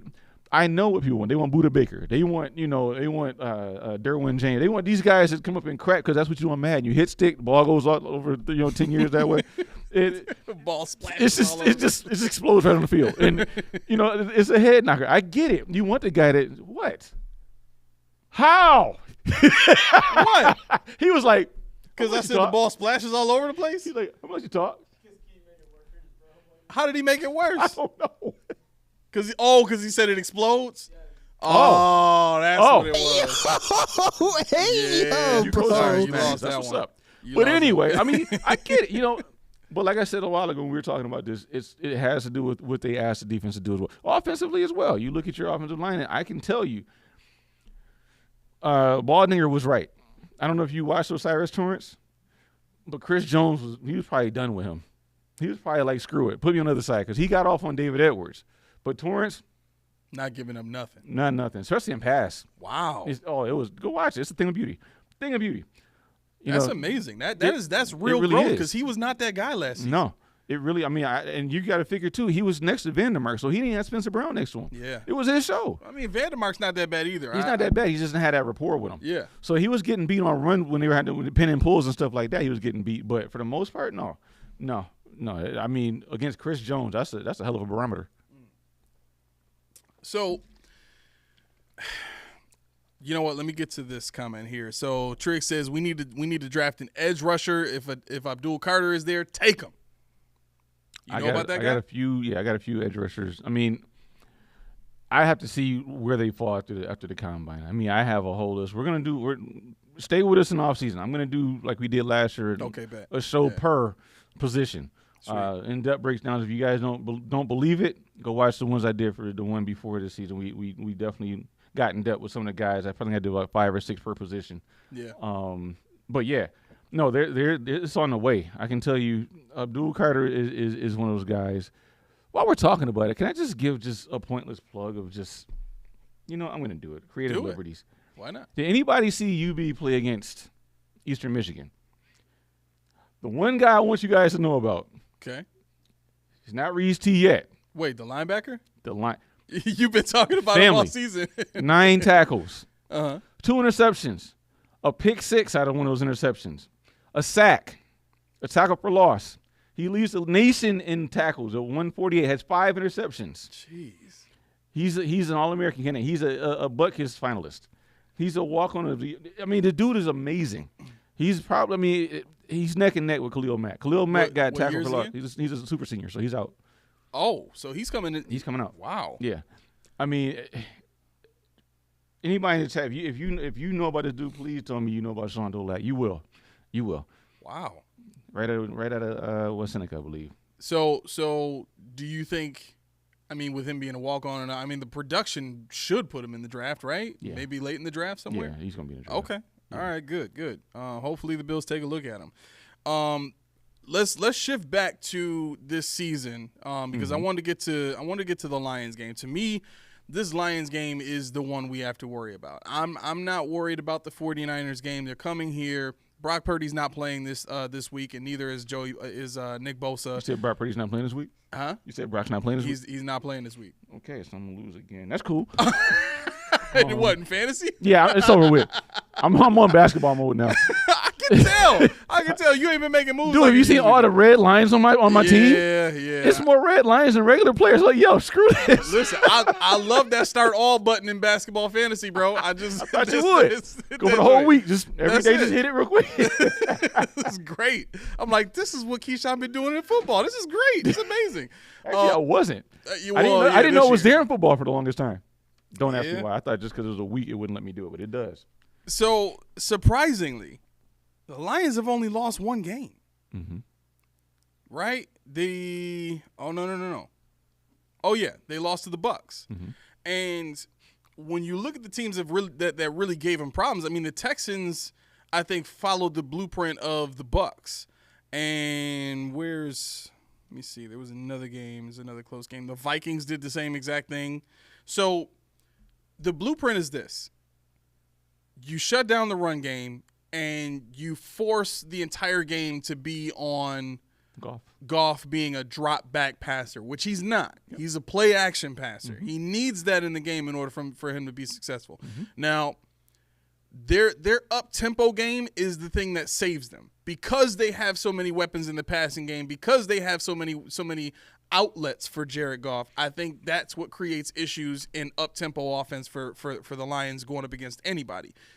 But when I think about the matchup with the Bills against that team, I think the Bills are one of those teams that are built to go toe-to-toe with any kind of scoring that the Lions can do.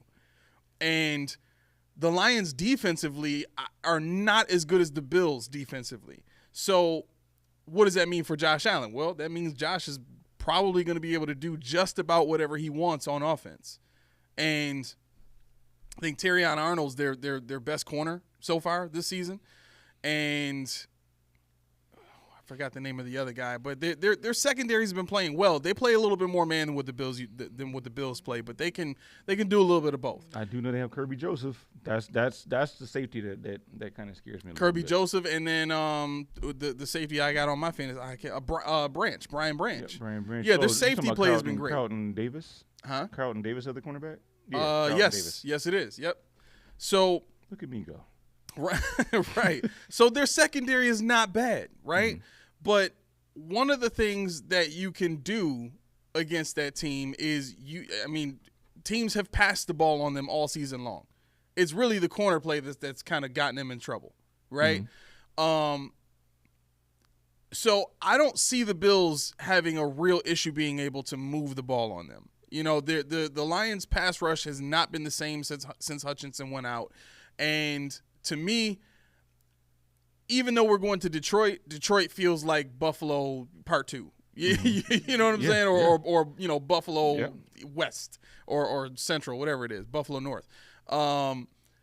So that to me is a game where you should be a little concerned, but again, every time we've played that team, we've won that game, right? And this is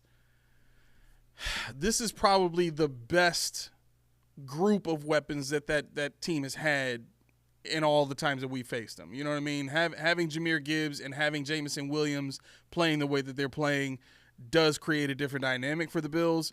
But, again, with the way that our safeties have been playing, with the way that our secondary and our linebackers have been playing, I'm not scared of their passing game. It's the run game. If the Bills can show that they can stop that physical run game and they can stand up to that offensive line, to me this game is over. Right.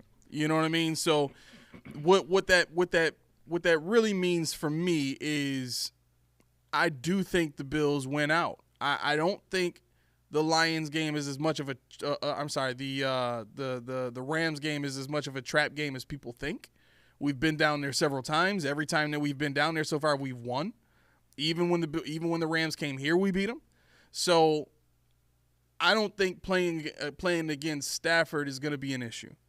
Puka Nacua is a great receiver, but their offensive line has struggled badly, and their defense is nothing to write home about. So looking at the Bills' schedule, I think you could easily see the Bills win the rest of their games, with the Lions game being the biggest test. You know what I'm saying? Barring injury, right?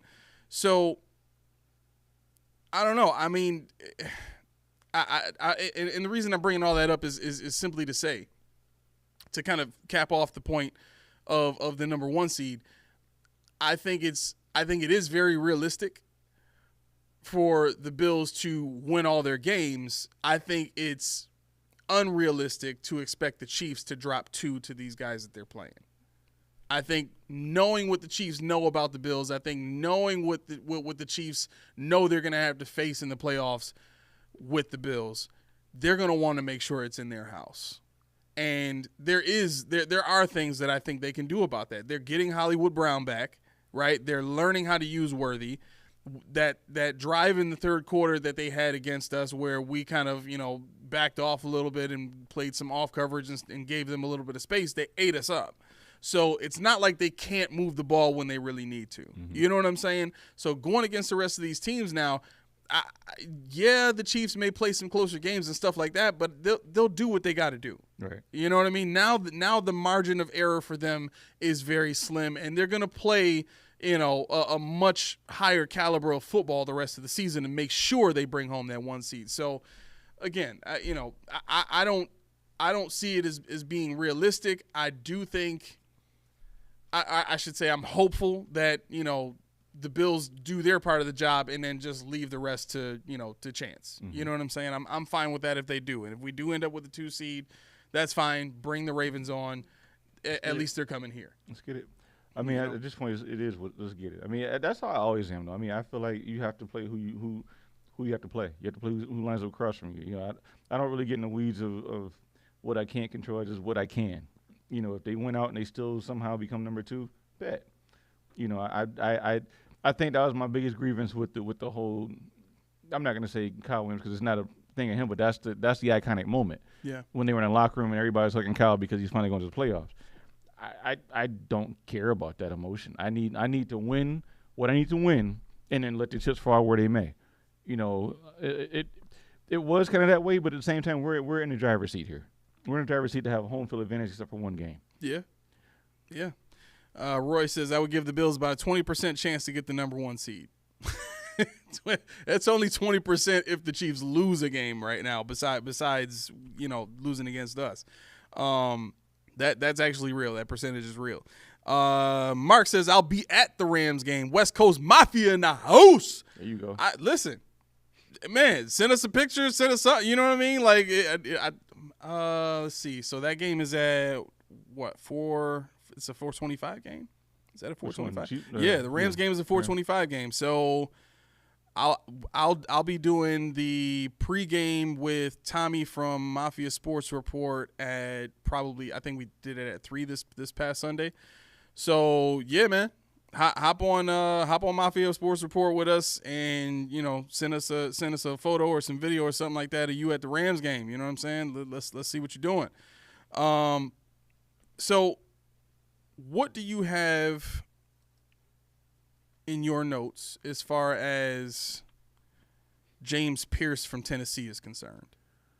Oh, James Pierce from Tennessee, 6'4", 240. Like I think he said, 4.4 speed, 4.5 speed, quick get off. I mean, so SEC, you know, that ball is good. I do think I would like to see a little better run defense, because I don't want any situation where we got to pull him off the field, because that's going to be more of a Javon Solomon deal. And now we got to think about life past Rousseau, because Rousseau is, I told you guys, Rousseau is not going to give you the sack numbers, but he's going to make $20 million. They say he's second best in the league against the run. Yeah, and I've told you. And people say, oh, you know, if you can re-sign him, you re-sign him. But I think you have to look past him. And I don't know enough about the run defense in this case. I have to look a little further and do some more write-ups. But he's definitely somebody that if you want to go ahead later in the draft and get yourself a run stuffer, if you really believe in what's his name, AJ Epinesa, you could let him do that. Let him put 10 pounds back on like he was supposed to when he first came, and let him do the best he can on that side. But yeah, just give me the speed on the outside. Yeah. I don't really like the guy at Penn State when I think about it. I just don't like Penn State rushers. You know, it's weird. Yeah, I mean, Chop Robinson's not doing a bad job this season. No, but Penn State, their rush game is odd because they're taught to come off the line slow. Yeah, they're supposed to come off the line. It's part of their scheme. So you don't get an accurate view of the first step. So he might have a very good first step, but historically they don't do it. Like Adafeyowe, I really wanted him. You know, but his sack production really wasn't there. He went later in the draft. Yeah. You know, he went right behind Rousseau, 2 picks behind Rousseau, I think. And I wanted him, but now you see what he can do, you know, in Baltimore. But before that, it was like, he's a tweener, he's a project, this, that, and third. So Penn State, I'm leery of. I can't really get a handle of their D-lines. I wanted. So Roy says, "How do you get a word in when Tommy is talking? I swear that man doesn't stop to breathe." Hey, I cut him off, Roy. That's what I do. I just start talking. I force him. No, I'm joking.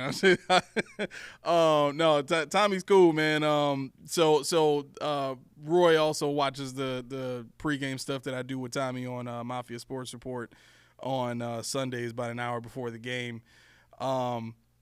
Great dude. I love talking to him. We talk all the time now. We share a lot of the same beliefs about this Bills team, about this coach. I hope to get him on the show very soon. Actually, probably should have tried to get him on this today, but maybe we'll get him on next week. I'm pretty sure we should be able to do that. So this next comment here, Videsh, welcome to the podcast, my man. Because you are in the chat, you are now part of the family. So pull up a chair and grab a plate. He says Bills need to win out, and the Chiefs loses one game to secure the number 1 seed. It's possible. Okay. Let me ask the chat this then. Which game do you have the Chiefs losing on their schedule, right? I'm going to give you the schedule right now, okay? You have the Chiefs. The Chiefs need to lose one game. I think they need to lose 2 just in case we lose the Lions game. I don't think we're going to lose the Lions game, but just in case, okay? Here's their opponents. They're going up against the Panthers this coming Sunday. Then they have the Raiders, Chargers, Browns, Texans, Steelers, and they finish off at the Broncos. Okay? Tell me who you think they're going to lose to, or what 2 teams you think they will lose to give us that number 1 seed. Buffalo Buddha says Chargers and Steelers. Trigg says Chargers, Broncos, and Steelers. Steve says Pitt, Chargers, Denver can all beat the Chiefs. Yeah, they can all, but who do you have, like, commit, Steve, commit. Who do you have them be? You know what I'm saying? Put your name on it. Right. Say it with your chest. PHF says the Browns. Yeah, I mean, they got the defense to do it. They got the pass rush to do I'm it. not going to do it. I'm refraining. Steve says McDermott haters unite. I know, Steve. You need to catch us on that one. We have a great time over there. For real, because I can't say everything on this show. I get my head chopped off. You would. Right. Leak says Denver matches up the best. I actually agree with that. I think Denver's secondary, the fact that they got the best corner in the league right now, in my opinion. But they got to play KC again? Yeah, in Denver though. Oh man! Oh please! Right, that might be the last one. Time. You know what I'm and saying? And the offense just wakes up. Oh yeah, please. yeah. Videsh says Broncos, Steelers, Chargers. Dan beat them. They need wins to make the playoffs. Yeah, they could. Darnell Davis, welcome to the podcast, my man. You are family now because you're in the chat. I said it, and that's real, and that's what it is because this is my world. No, I just live in it. You helped create this world. You should feel bad for yourself. I do. He says the realistic losses for the Chiefs are Chargers, Steelers, and Broncos. I feel the Bills' remaining schedule is more favorable to get the 1 seed than the Chiefs. The AFC title game will be in Buffalo. I love that take. Because that's my exact take. I think those are the 3 teams that I think got the best shot at doing it if they gonna do it. I think I'm gonna break out in cold sweat in the divisional round. No, I don't care. Huh? I think I will break out in cold sweat in the divisional round lead up anyway. Well, let's say the Bills get the 1 seed, right? We get a bye, which means the Chiefs fall to the 2 seed. The Chiefs will have to play probably the Ravens or the Chargers. So let's say the Chiefs beat them in the wild card round. Then we wouldn't play the Chiefs. Okay. Huh? Then we wouldn't play the Chiefs. Okay. Right. Right. Because that next round in the divisional round, the 1 seed would play the worst team left. The 4th, right? The worst team left. Whatever the worst team left is, right? Yeah, so you know what? Do you have a playoff machine? You want to pull playoff that? machine? I don't know. I ain't got that. No, you ain't somebody, got that. Somebody in the chat. Chat, help out. Help me, please. All right. Help me, please. We'll play around that. We'll play around with that next week. Roy says McDermott for Secretary of Defense. Yo, where is Rich? Woo Gamers. Okay, so let me explain that. So, Boo, don't take this the wrong way, bro. But for a minute, we thought you was Rich on a burner account. We really thought that because Rich used to come at us all the time about talking about Sean, and then he would purposely get in here and say McDermott for president just to make me mad. Yeah, then leave. You're right. Yeah, and then not say anything the rest of the show. Dennis Camp says Pittsburgh and Denver. Steve Noble, what's going on, man? He says Winston is the yes. Winston has the Lord in his corner. Oh Lord, is that how he keep winning all these games? Oh Lord. See, because this W, this W is going in my mouth, and it's gonna taste great. Yo, that's gotta be how you talk every time. Every time. It's got to be. Oh, Lord. I hope he has kids. Does he have kids? I hope he does. I don't know. Does he He have would be kids? an excellent father. Let's find out. This, you know what? We about to be the first podcast to break the news whether or not Jameis Winston has kids or not. Jameis Winston children. Let's see what we got here. We don't. Hopefully, it's not nothing behind the scenes. Yes, he does. He has a son. He's married too. How do you say that name? Oh, they got 2 children. Antonor Malachi Winston. Antonor. Taurus Allen Winston. This is the man of the people. Wow. This is the man of the people. Look at this wholesome family right here. Taurus and Antonor. Antonor, yes. Very unique names. Well, I'm a Taurus, so I guess that's why we match. He don't know me, but well, that might be it. That might be it. Leak says we wouldn't see KC until the AFC Championship game, no matter what, unless KC completely collapses. They would have right. to. They would have to wet the bed completely. Yeah. Steve Noble says I love to listen to him. Love to listen to. To Winston. Steve, yeah. Steve, follow me on Twitter. No, I will post. Please, God. I will post everything you want because he's gonna erase it. I will post it and leave it. That's why you haven't been posting on our page. You know what? I don't even know if I had it. I might have it somewhere. I don't know. Yeah, I don't know. I got like 2,000 tweets on my page. I said, God be damned. Yeah, you're a busy dude. I've been going. No doubt. You know? Darnell Davis says the Chiefs are losing to the Chargers, Steelers, and Broncos. Go Bills. Man, he calling a shot. 3 losses to end the season? 3 losses to end the season. Can I see that? So the Chargers, I definitely think are winning that game. Did the Chargers lose to the Chiefs already, or they got to play them? No, they must have because I just ran through the schedule. I think when they played the Chiefs the first time, where's the Chiefs' schedule? I got it. So they played the Chiefs. They lost 17-10. Oh, man, they were in San Diego, too. So that would have been – that was week 4. Week 4. So at that point in time, the Chargers were still very, very, very, very, very, very run-heavy. Very run-heavy. And I think that's what got them in trouble in that game. The defense kept the game close, but when you're that run heavy against the league's best run defense, it's between them and Tampa. Them and Tampa have the 2 best run defenses in the league right now. But again, when you're bashing your head against a brick wall like that and only throwing when you need to. You can end up with a game like that, 17-10. But I think this next game, man, look out. Look out, because that Chargers – no, I'm serious. Like, the way – so against they were doing this against the Bengals.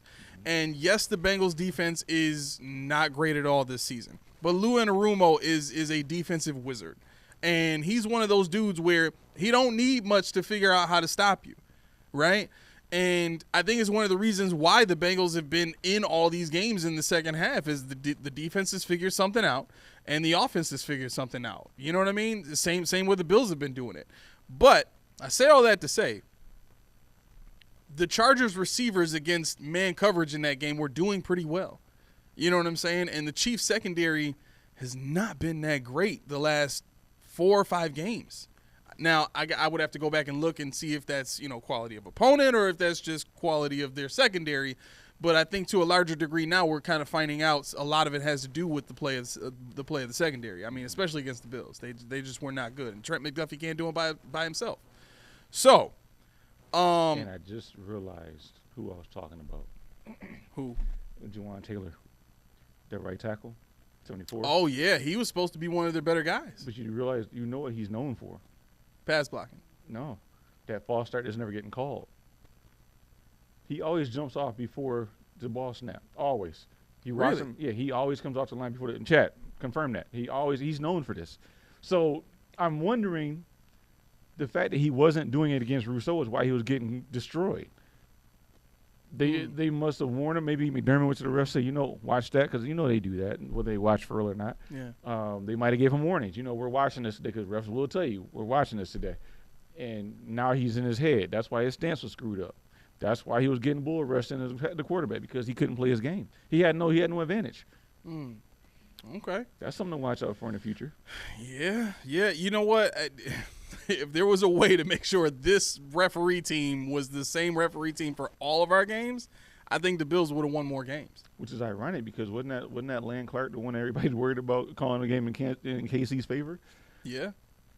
Well, no, because this was also the same team that called the receiver for being for illegal formation.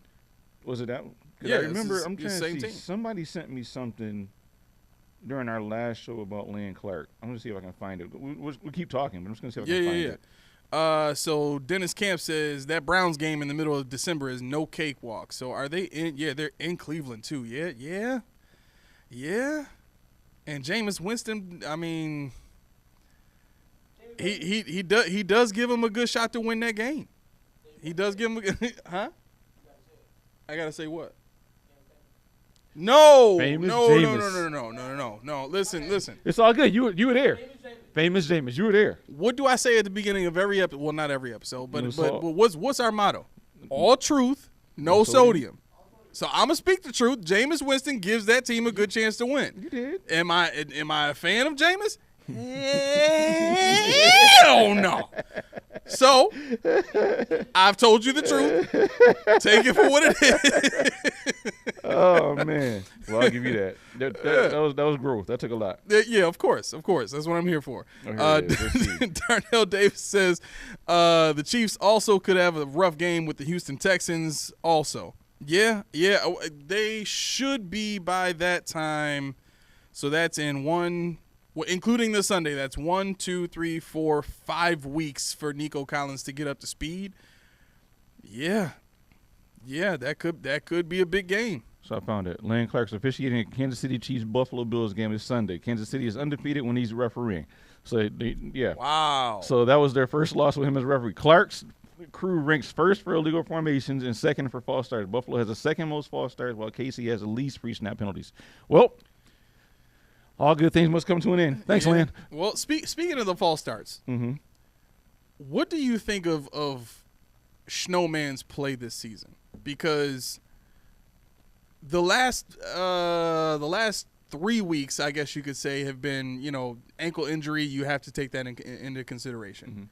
But it seemed like his play had fallen off before that. And I don't mean falling off a cliff. Right. But there's been a dip in his performance this season.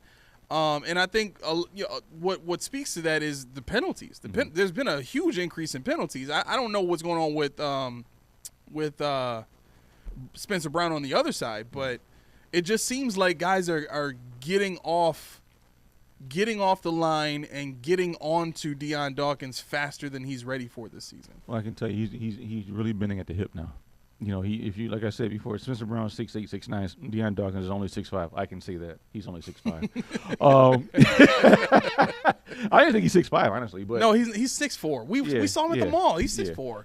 Yeah. So I think for the fact that Spencer Brown's starting pad level is lower than Deion Dawkins, that tells you he's more of a knee bender. He's got more of an athletic stance. Deion Dawkins got his kick foot is a little off to me. So he really relies on lining 30 on now. people. Yeah. So he's got 30-year-old knees. That's not the same. On 320 pounds. Yeah. Yeah. I can tell you that and he didn't come into the league at 320. I think he was what? He's like 3. What? He was 315 or so. 315. Yeah, okay. Yeah. So all right. So he is a little bit. But I mean, the way his body was composed could be different as well. Yeah. But yeah, I think for Deion Dawkins, he's relying more on just taking up space and not so much on technique. When you watch him play, he's reaching.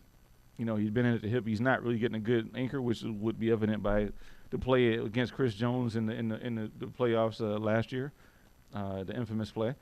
I don't think he's done, but there may be something going on with him that we just don't know about. Yeah, I excuse me. I think it would have to be something like that. I mean, like I said, the ankle injury I think definitely plays a role in it, but there has to be something. For him to play that way, bending at the waist, to not be technically sound, he's not the most athletically gifted left tackle, but one of the reasons why he's stuck around at that position the way that he has is because he does play a very technically sound game, right? And I think the credit for that goes to the coaches. He's had good, Sean McDermott to be on him. He's been one of the more outspoken leaders of the team, since he's been here, and he was one of the first rookies to be given a starting job under Sean McDermott. Yeah. You know what I mean? So it says a lot, but nevertheless, you really giving no sodium. You really mean it today. Listen, I can not like a guy and still talk about him. Know. You haven't done it though. What's next? That's true. That's also very true. If you say something about McDermott, I'm gonna move out that door over there. Today might just be a harmonious day. It might be. You're in Zen right now. I like this. I'm feeling lighter right now too. Are you really? I'm feeling lighter. Yeah. Okay. Yeah. So this is really my sodium that brings the show down. Is what you're trying to say? Is it? I ain't saying not a word. You almost walked into into that already. Not a word. No. All right, so let me see what we got here. So Trey says, listen, I just don't want to see the Ravens in the playoffs. I just hope the Steelers beat them in the playoffs. How you really feel, Trick? You're right. Yeah, I hear you. I mean, there's nothing wrong with having a little angst about, reserve about playing a team like that. You just don't know what they have. And especially if Josh Allen was MVP this year, what does your boy Lamar say? What does he do? Does he go out there and show his butt? Because there has been a lot left in the tank when he plays.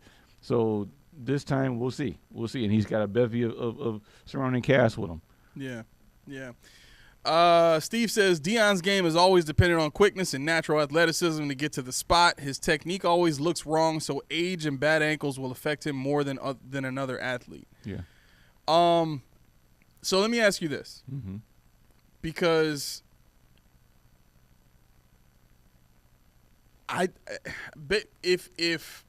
if it's not the ankle this season, if it's really age that's creeping up on him, and I think that's probably what it would be, because if you look at his career, very early on he's been playing playoff games.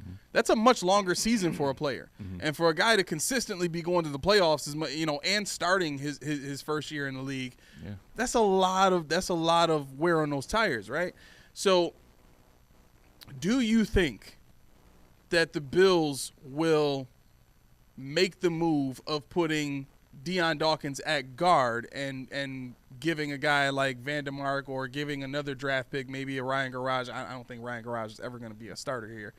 But, possibly giving a guy like Vandermark a shot, or drafting another guy high in the draft and putting him at left tackle. Do you think that's something that Sean would arrive at, or do you think he's just going to ride out with Deion Dawkins till the end? It depends on how bad it gets. I just looked here, and Deion Dawkins only had one season where he didn't play every game.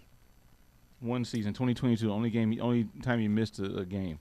21. It's 21. No, his game started. Games, yeah. It says he played 16, I think, because this is what he played here. The 21 says he started 15. Yeah, so it must have been like the last game. He must not have played started or something. Oh, okay. So he played in it, but he didn't start. Okay. This one here is the only one I can assuredly tell you he didn't play. Okay. Yeah, right. Great. Yeah, and so far he's going the distance. So like you said, he's played a hell of a ton of games. Out of 120, was that 124 possibly? He played in 100 and he's played in 123. So that's crazy. That's a lot. That's a lot crazy. Of wear and tear. Steve says it's time to draft a left tackle or something on the left side ASAP. Yeah. I mean, so hearing what you said about the safeties. That would be the position I was thinking about. Huh? That's the position I'm thinking about. Tackle. Yeah, absolutely. And I think that's been the mindset for the Bills on offensive line in general, right? Because let's face it, offensive line can get pricey, right? Pretty much so. But if you draft them like the Chiefs drafted them, pretty much in a 2-year span, you know what I'm saying? They got their guard center guard combination in a 2-year span. Those guys are going to be together for 5 years before you got to sign any of them. Yep. You know what I'm saying? If they're going to do that though, It would have to be now. It would have to be now because you still got Cybo on his rookie contract. Mm-hmm.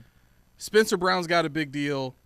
If you keep Deion Dawkins and put him at guard, well, you have to keep him because you just gave him a new contract. Mm-hmm. If you keep him and put him at guard, you can get your anchor left tackle in the draft high and not have to pay him for 5 years. So now, and this is what I would do. I would draft a left tackle high. I would also try to get a center somewhere in. Well, actually, no.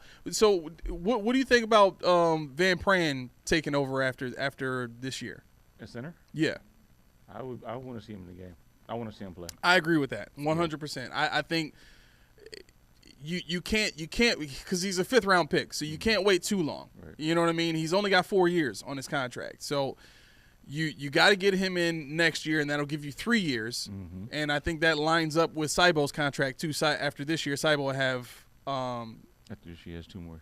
Right. Yeah. Oh, 2 more. Okay, yeah. So his will expire a year before Van Pran's does, and your left tackle will be under contract for 5 years. The only guys that you'll be paying for any length of time is Spencer Brown and Deion Dawkins. Now, do you have Deion's contract up or Spencer Brown's contract up? Deion's right here. Okay, so when can? Oh, it looks like he's got an out after 2026. Okay, so $9 million dead cap. It's really more of a 2-year contract. 2 year. Well, yeah, it's more of a 2-year contract. After it goes to 2028 with a void year. Actually, 2029 with a void year.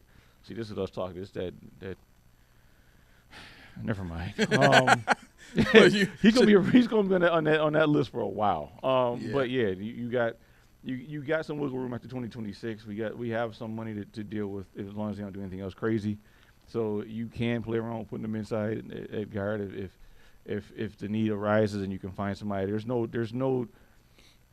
no urgency, we'll say, because just like the safeties, just like a lot of other positions, you can do a lot worse. Yeah, that's true. But you definitely can improve on it. You know, right. I thought Deion Dawkins, especially at 30 years old, 31 years old, 320, 330, and bad ankles or whatever we're talking about, as long as he's got upper body strength. I don't know what his upper body strength is like.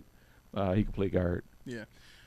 For me, I think it comes down to this. What's going to cost you more? Trying to draft a guard and, well, yeah, trying to draft a guard and having to worry about Deion Dawkins possibly getting you killed on the outside, or extending Deion Dawkins' career by about 4 years, moving him to the inside at guard, drafting your left tackle. Now you have a guard-center guard combination of Deion Dawkins, Van Pran Granger, and Cybo, which to me, they can move some guys off the defensive line. It's a lot better than what they have now. I think I would like that a lot more than trying to draft another guard and have him come in there and try to be a road grader. Yeah, I mean, especially right now you're looking at David Edwards on a 1-year deal. Yeah. So yeah, if nobody pops and falls to you like a Wyatt Teller, yeah, McDermott, you screwed that up.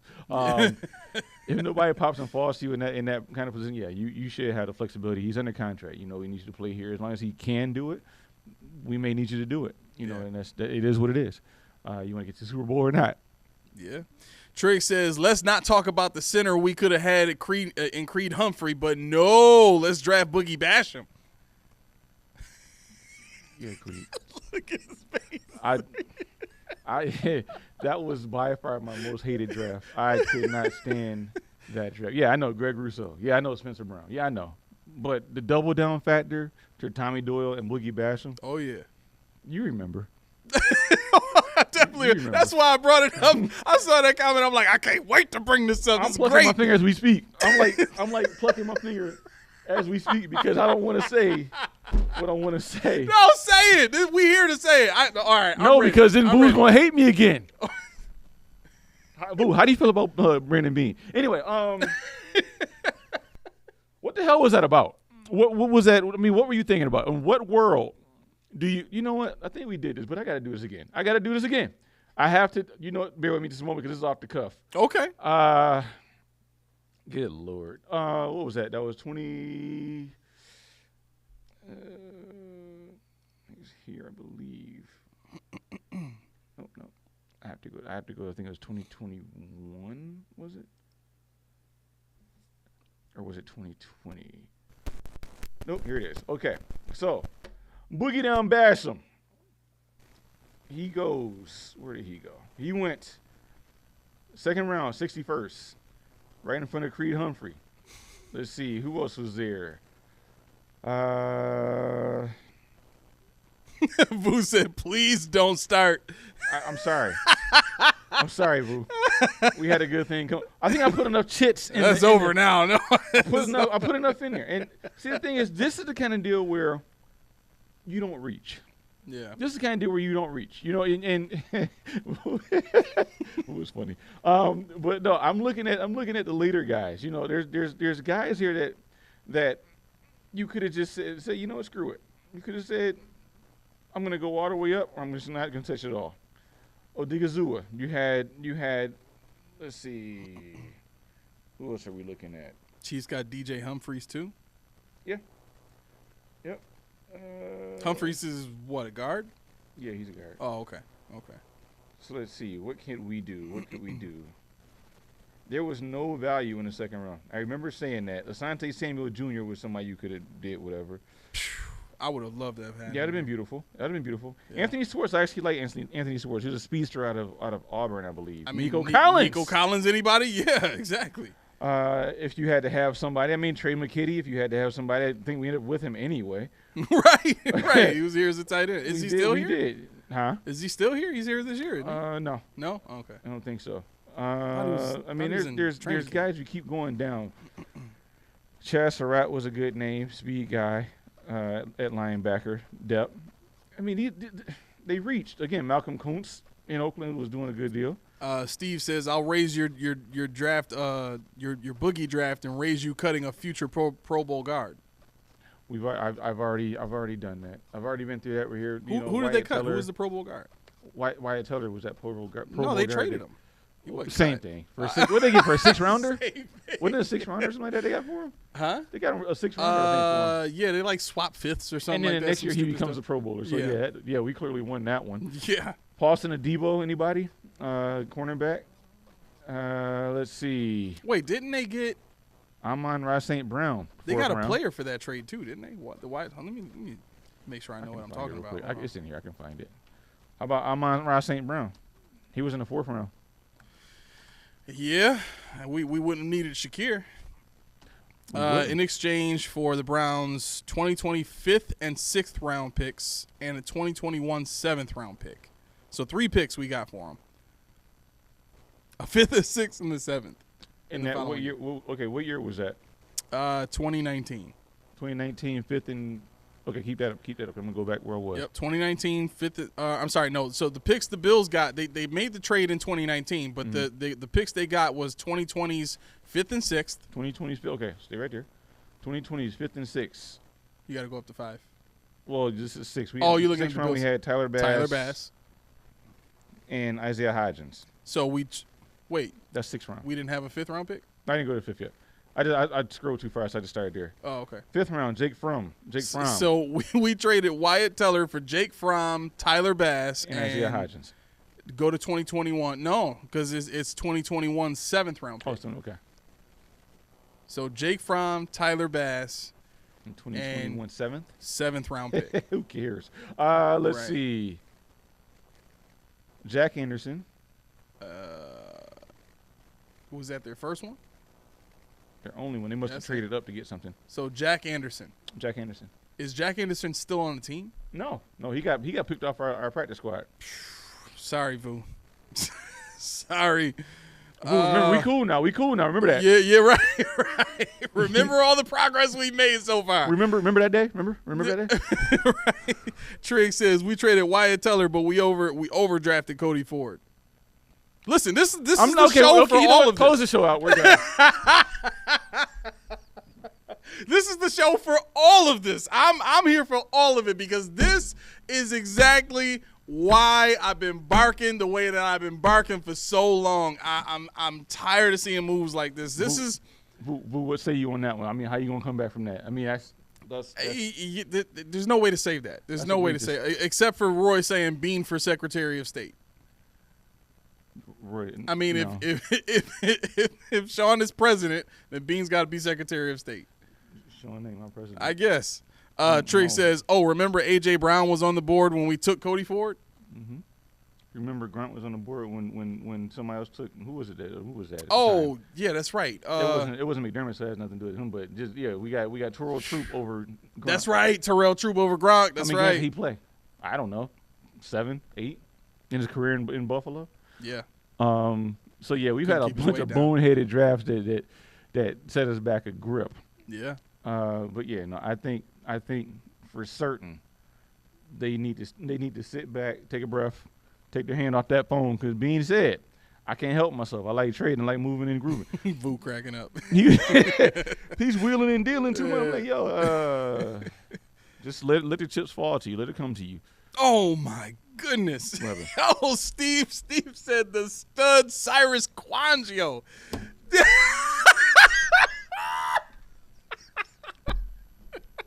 From what college? These sounds are working. I can't hear him in the studio. From what college? Huh? From what college, Steve? Alabama? The most hated school in my world. I met him, by the way. Did you really? He came on his visit. Is he smaller than he looks?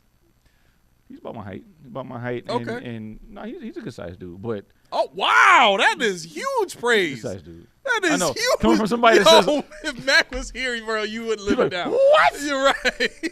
The only person I ever saw, and I said, I challenge anybody to oppose me. Like I said, it's gonna be what's the guy's name? Oh man, I forget his name now. Ty Inseki. Oh, Dude. That's a big dude. He's somebody's bodyguard when he retires. He's somebody, every bit of it. Yeah, if he wants when it. I tell you he was on the jet bridge, his head almost touched the ceiling. I'm like, I don't want no part of that. So he's bigger than 6'7". Yeah, he's 6'8", 6'9", yeah. Dang. Yeah, and he's 330, 340. Yeah. Wow. Yeah. Wow. No, I get that. MDL 0838. Welcome to the podcast. He says, or she. They say 100%. Huh? No GM shoots 100%. That's right. Yeah. No. Right. Absolutely right. But man, it sure looked like the Lions been shooting 100% lately. Like there are teams that are doing this. You know what I'm saying? And here's the other part of that too. One of the things that we've seen the Bills do consistently that I've had an issue with is taking players that played a certain position in college and putting them somewhere totally different on the team here at the NFL level. This is not the place to learn those kind of things unless it's some sort of skill player that you got in the 7th round that you know you took him with a plan to transition him in the first place. But you don't draft a guy like that in the 3rd round like they did with Terrell Bernard. Now, listen, I'm not saying that it didn't work out. It worked out, of course. Well, that doesn't even fit because Terrell Bernard did exactly what he does now in college. That was his game in Baylor. Right. He was a safety. What I was making faces about is because you said hi. Case in point, number 5. He about to be out of here. We ain't seen nothing from him. Is it because of him? Is it because of him or is it because we don't play man? Right. That's a huge problem. Trey says, "Oh, that's a McDermott problem. That's a big time problem." Yeah. Right. And one of the things that the Lions have done is they've gotten guys that fit the system perfectly. Why can't we just go find those guys? I mean, defensive. Like this is the other part of this too. With Sean McDermott's system, if you find guys in the first 2 to 3 rounds that can do what you already do on defense and you plug those guys in, now you're talking about a 2023 Ravens style defense where you're just first overall. It's not even close. I mean, Chiefs level in 2020, I think Chiefs last year were one of the highest rated defenses in NFL history, right? And you could have been that if you had just invested in better talent as opposed to invested in better character. You know what I'm saying? And I think we're seeing the difference now where we got guys on this team. And not everybody on defense is a character guy. Like, I'm sorry, Taylor Rapp is not a character dude. That's not his deal. You know what? What did he do?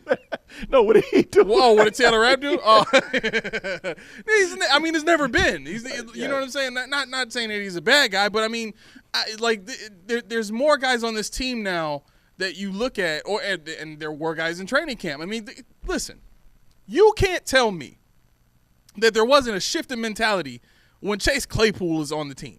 Yeah. You gave that guy a 1-year deal. Mm-hmm. And I think Sean McDermott took his opportunity to get out of that as soon as Claypool got hurt. But I think that was a Bean decision. That's part of the split that we're seeing now between head coach and GM is guys like that are getting onto the team now. Solomon is not – he's got a background, right? Mm-hmm. So – there's guys on the team now that are not character dudes, but this is a process that could have happened years ago. You had a foundation back then with Trey White and Deion Dawkins and all these young bloods that you brought on the team, on top of all the old heads that you had on the team already, to bring in some of these knucklehead, super talented guys and say, look, you're going to straighten up, you're going to fly right, or else all these other guys in the locker room going to tag you. Right.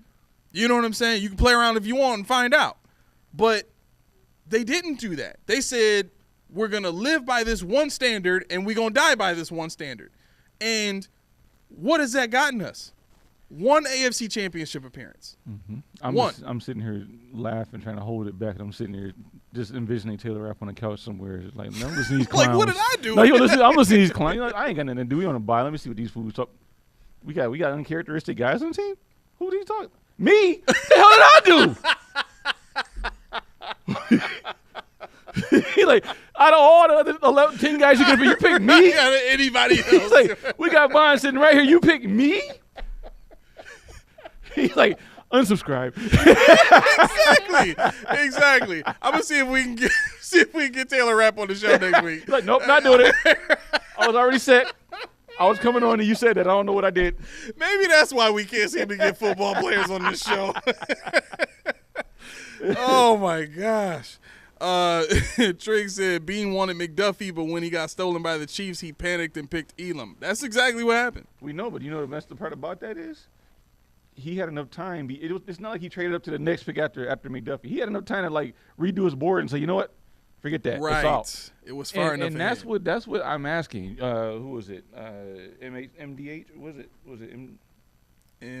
what? What was it? Who was it that said they don't shoot 100%? Oh, MDL 0838. Yeah, and that's what I'm asking for. You know, I'm tired of the panics because Dalton Kincaid was a panic. You know, Kyer Elam was a panic. Who else? Greg Rousseau was probably a panic. Mm-hmm. You know, and so it's like, oh man, we got to pivot. But you had enough time to think about it. It wasn't like you were up next and they traded right in front of you and stole them out from under you. You had time to restructure your board and say, you know, okay, we can't do that. Let's do this instead. We'll wait till the 8th round because what does Bean always say? We like the value in this round. No, none of that makes any sense when we see how you move. You don't have foresight. You don't have a secondary plan. You say, oh man, I got to be aggressive now because they took the one person I want, Keon Coleman. We knew we wanted him. Right. What if he was going? What would you did then? Right. You know, so they always, you know, that's why they want. Well, that's one of the reasons why they'll never show you the boards because. It's all. They're never going to let the player they draft say, you know, we had you like 19th when we said we wanted you. You're the guy we always wanted. They always say that. You're the guy we always wanted. Nobody's going to tell them you're a consolation prize. Yeah. And you know, good GMs, good coaches, they sit and they think about it, reflect. They might trade back. Give me a little more time. Get a little more assets. Let me invest in next year's draft. But you know, for what we've seen so far. Maybe their talent evaluation is off. Maybe their team building. But what I've always said before this was they had no identity. Right. Like you said earlier, and I thought about it when you said, you know, if you have a defense that does this, you can use your first three picks to invest and put into that system. If you ain't got no system, you can't do that. You're still trying to search for your system when you draft, you know, Dalton Kincaid now. But then next year, it doesn't go. Yeah. Because you know what Joe Brady does. That's not what they're doing now. That's not his background. Right. Exactly. As far as the eye can see, air raid. We ain't did nothing. We ain't got nobody on this team that can do that. Yep. You know, everybody says Curtis Samuel. He's fast, but his game isn't what they call it above the rim in basketball. He's not an above the rim player. He's not that. I'm gonna go way down. He never was. He can, but that's not what he likes to do. Mac Hollins, dang well that's not what he's going to do. They tried, and it was horrible. Mm-hmm. He's underneath. Keon Coleman is like, hopefully, I hope that he's a Mac Hollins with added features on him. Learn to run routes like Matt, get open like that. That's why I'm glad he's here. Yeah. But that's why I'm glad Von is here for Solomon, because Von and Solomon can be what Mac Hollins can be for Keon Coleman. Uh-oh. Oh, Triggs, why'd you do it? Uh-oh, Triggs, you didn't messed up. I got to read Oh, Triggs, why'd you do it? Oh, man. He said, bring Levi Wallace back. We just got Levi Wallace off my list, too. We just got him off. He just got off. I think he was tongue in cheek. It was tongue in cheek. I know he was joking. I know. I just, but like the funny part is, I could see somebody saying that. Oh well, they need a quarter next year. Like, imagine, really just think about for a second. We need a corner next year. Douglas is not under contract. Elam is not under contract. Bills need a corner. You think they're gonna draft one? Man, listen, where Levi at? Hey, come on. You could be CB2 again. Levi be like, up your nose with a rubber hose. I'm out of here. What? You think he wouldn't take a shot to come back and have the easiest job he's ever gotten in his life? How's he doing in Denver though? Is that where he is? Yeah. He's loving the bench. He's got to be. Okay. Let me see. Hold on. Yeah, I don't know. I don't know what he's doing over there. Let me see. Broncos depth chart. Is he on the bench? Where is he playing? Yeah, he ain't did. He started one game. He played 11, 16. What is his contract? He might still be in a contract. He only started one game though. Shut your mouth. Shut your damn mouth. I mean, listen. No, he's not in the contract. Well, Trig, you might not want to watch this show this offseason when he comes back. If he stay subscribed, because it's not going to be the end of it's not going to be end all be all, and it might be my show. It's a 1-year contract, right? When he has an aneurysm, it might just be my show. In which case, we still got another Aramis, so we could still fill in. Yeah. I mean, he doesn't. You got time to learn all the ins and outs. And I'm not doing all this electronic stuff. Man. You all right? Steve says the talent of Levi Wallace and Dane Jackson. Wow. Yeah, I think Dane Jackson got a 1-year contract somewhere too, didn't he? No, that's the one I don't want. I don't need Levi Wallace back either, but I don't want Dane. Because I feel like with Levi, they bring him back and still try to do better like they did every year with him. Still try to do better. With Dane, they wanted Dane to be the starter. They wanted so hard for him to be a starter or a key contributor. And he couldn't even beat out Levi Wallace. I actually like this. Buffalo Buddha says, bring back that Ingram guy that picked off Tua. He's still there. Would you want to get Jamarcus Ingram a shot next year to start? No. that face was you held it for a minute. Nah. No? Not a boundary, full-time boundary, no. Okay, what? He's more of a nickel guy? He's more of a nickel guy. Okay. Trey said he got paid by the pen. Oh, Dane Jackson did. Okay. He got he's a 2-year or something like that, 2 or 3 years. Okay. Which I was like, ha, good riddance. Yeah. Steve Noble says, we really need to draft DaQuan Jones' future replacement. In my opinion, that is number one priority. Well, the beautiful thing about that is... They might have it with Austin Jackson or Johnson. Well, he's old, too. Is he? Yeah, he's old. Okay. He's plus 30. Well, the beautiful thing about that is if you really want what DaQuan Jones is supposed to give you, you go in the 5th round. That's the nose tackle, one tech. You don't have to do it. You don't do it one tech early, because that just be an egregious waste of talent. Okay, Roy. Okay, all right. Can you clarify this? Because I've been saying this to so many people in so many different places. The cap situation next year. Mm-hmm. Everybody and their mama saying, "Oh, the Bills are going to have all kind of money next year." No, they are not. No, they don't. Oh, they are not. They don't. No, they are not. They're going to have over 20 positions to fill with what, 14, 15, or I think we said 19 million, right? That was with Russo trading. Right. That's right. So they're not even going to have that. No, we're going to have like 9 or 10. They would have to get rid of Von's contract. They would have to. Mm-hmm. The fact that they re-signed Deion Dawkins makes that even worse for them next year. Well, the fact that they re-signed him and they extended it way past. They already restructured. That's the problem. Right. They restructured everybody pretty much that they could restructure. To make any kind of sense. We went through that already. There's like, you can save $1 million here, $1 million there if you restructure a whole bunch of people, but there's no point. They're all old now. So I'll pull up the number for you. Yeah, Go yeah, ahead. yeah. You do your thing while you talk it up. So I'm thinking Josh has got a $60 million cap hit next year. 63. Yep. 63 million. Jeez. So if they're gonna really like get at this thing next year and try to put another team together, like this might be another transition year for them next year. But can they restructure Josh? Actually, he already did. He's a $43 million cap hit next year. So let's see. Okay, so they knocked it down. Okay. Yeah, he knocked it down. So if you want to, it gives you $9 million. If they restructure him again next year? Yep. So if they restructure Von, that gives them 10. Okay, so that's another 19 million they could do. But I mean, again, like I would not touch a restructure on Von or Josh. Would be a tough one. Yeah, you could restructure Dion. Why would you do that? I don't know. right after you just paid him. Yeah, no, there's no way. There's not enough money after that. No. There's not. I mean, the next guy is Ed Oliver. I mean, Ed Oliver, I think you probably could. He's got a $20 million cap hit next season. You could probably restructure that, save $8 million. But after that, you got Taron Johnson, $3 million. You would save Dawson Knox, $5 million. You would save. At this point, I mean, seeing the way they use Kincaid, I don't even know if I would let go of Dawson Knox at this point. And then Tyler Bass, $1.6 million, and then Connor McGovern at $3.9. None of this is moving the needle at all. No, and we went through that. Yes, it's not at all. And if you want to talk, cap space for next year, That's right. See, but Buffalo Buddha says we have to sign. No, Spencer's already signed. he's already got him. Spencer got his contract earlier this year. Shakir's got to get paid. Cook's got to get paid. Well, that's the thing. I don't think they're going to pay Cook. They got Ryan Davis. I think they'll roll with him. Benford's definitely going to get paid, and Terrell Bernard's definitely. So I mean, that's 3 contracts right there. You didn't even say Rousseau. Did you even say Rousseau? No, but he added in Rousseau after that. Okay. Rousseau is there. So yeah, I mean, those are 4 contracts you really got to consider coming up. Yeah, and I wasn't going to do this show. I was going to wait for Mac. But out of those contracts, who do you need the most? You got Rousseau, you got Shakir, you got Shakir, Benford, TB, and Rousseau. Who do you need the most?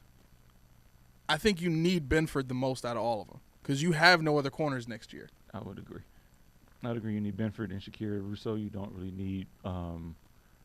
Obviously, he's a number 2 guy, but the cap ramifications for him versus what we really have would just be astronomical. Yeah. You could probably find somebody to fill in, especially if you get another nose tackle that can actually double up.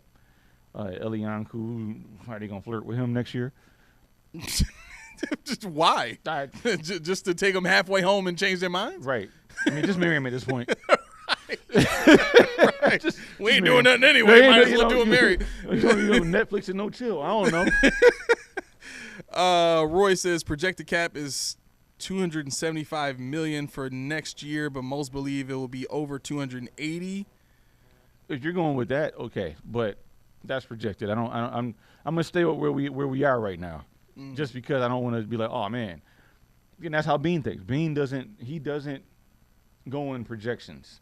Well, they got in trouble for trying to project this year. You already got burned already. Yeah. So he told you, and that's why everybody's like, oh, we're getting somebody because he said we're not. I told you, I just saying it wasn't happening. Yeah. It wasn't no way. Last time they restructured so many people, that's why we're in the cap hill we're in right now. Yep. They're not doing that again. They'll have more money next year, but not a lot. I mean, I'm looking at right now. If you say if it's 275. You're looking at $16 million. Yeah. That's where $16 million to fill 20 spots and to also pay Shakir, Benford, Rousseau, if they want to keep him, and, of course, Terrell Bernard. Mm-hmm. I mean, that doesn't even include – well, Kyrie Elam's got, what, 1 more year on his contract? No. Next year. So this is his last season. This is it. So if they want to keep – see, that's the thing, too. Kyrie Elam, when given a chance, has been a good physical corner. And to me, he's just never gotten a shot. Right. You know what I mean? Like, there's a bunch of guys on this team that just have never gotten a shot. Mm-hmm. And it's sad, but I can't see them re-signing him for any reason. Like, why would you draft him in the first round? Trade up to get him. Basically drag him and troll him this entire time, making him think he's got a shot in training camp, and he never gets a shot. Right. Then you give everybody hope this season, and Kyrie Elam hope, because the DB coach that was there that had an issue with him is now gone. Yep. Maybe he'll get he still didn't get a shot. So what does that tell you? It's not a DB coach a decision. It's a Sean decision. You got a whole nother DB coach that's coming in the building, giving this guy a shot, talking him up, encouraging him, giving him praise, all that kind of stuff, and he still don't get a shot. Yeah. Come on, man. That's the problem. You're right. He has one more year, so next year is it. Okay. Yeah. Okay. Steve says trade Rousseau. I think they have to. I think they have to. I don't think they're going to be able to afford keeping him and paying everybody else that they got to pay. Yeah, but you have to do a sign and trade at this point. Yeah. Because trade deadline is passed, and he got his 5th year option. So yeah, you could trade. Yeah, but they didn't pick it up. They didn't pick his 5th year up. I don't think they did. Did they? Uh-oh. Dun, dun, dun. You getting it? Yeah. Okay. So, yeah, Steve says we destroyed Elam's career for sure. I think that dude hates Buffalo at this point. I don't think he would sign another contract here. Trigg says Rasul Douglas is a liability. I agree. I think he hit that 30 wall. They did. They picked up his Oh, they did. Okay. All right. Well, they got him for another year if they want him, just to see how that plays out. Mm-hmm. So you could trade him on that contract. That's what you know. What stupid me. We talked about that already. That's what we're talking. That's about. Right. We did. I got to send out money. Yep. Yeah. I who was it? Trigg. Yeah, Trigg. I pointed out Rasul Douglas has been he's been pretty abysmal this year. And it's not a scheme thing. It's just he don't have it. Yeah. Kansas City had him matched up on Travis Kelce. He gave it up to Julian Watson. Yeah, Julian Watson. He was open, man. Yeah, he was open. So yeah, I don't think Rasul Douglas is even on the table for getting an extension. I hope not. But weirder things have happened based on team leadership. Yep. All right. It's 8:09, bro. Did you want to stick it out and do some stuff we heard, or do stuff we heard? Yeah, okay. You can do stuff we heard. Go ahead. Let's get to it. All right. So, did you hear?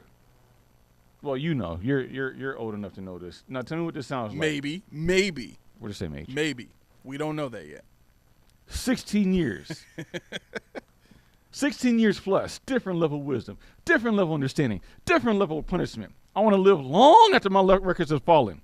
Long after my rings are tarnished. And whatever you got to do, make sure you chase your legacy. Every second of your life, will you be remembered? How will you be remembered? Why wouldn't you fight for the greatest achievement ever?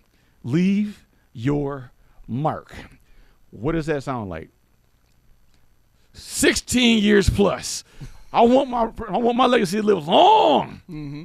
Remember EA Sports? Oh yeah. Ray Lewis is now Madden 2005. Okay, chap. Not only did he say he might be old enough to remember this, he knows what Madden it was on. The hell with anything else he says at this point. So, speaking of Ray Lewis, he's been linked to getting the head coaching job at Florida Atlantic University. Mm-hmm. Could you imagine that being your pep talk before the game? Hey, listen, that's what's so cool about the age we at now is all of these iconic players that we watched in what I believe is the golden age of football. I think watching all of these dudes now have an opportunity to get into coaching. Mm-hmm. You know what I'm saying? Like, mm-hmm. Guys like I think Peyton Manning is for sure going to end up being a coach. I could see Brady being a coach. I could see Palomalu being a defensive coordinator. There's so many dudes that I could see. Like Ed Reed, I could see being a coach. Yeah, he is. He's a coach. Where he was at Jackson? He went. Yeah, I don't know if he's still there or not. But is he still with Deion? No. No. Okay. He stayed back and he was a head coach somewhere. Matter of fact, it wasn't Jack. It was somewhere in Florida. It was at HBCU in Florida. Okay. Speaking of Madden, it was an excellent segue to the last point I really had. Nice. How do you feel about them adding the Saquon Barkley reverse hurdle to the game?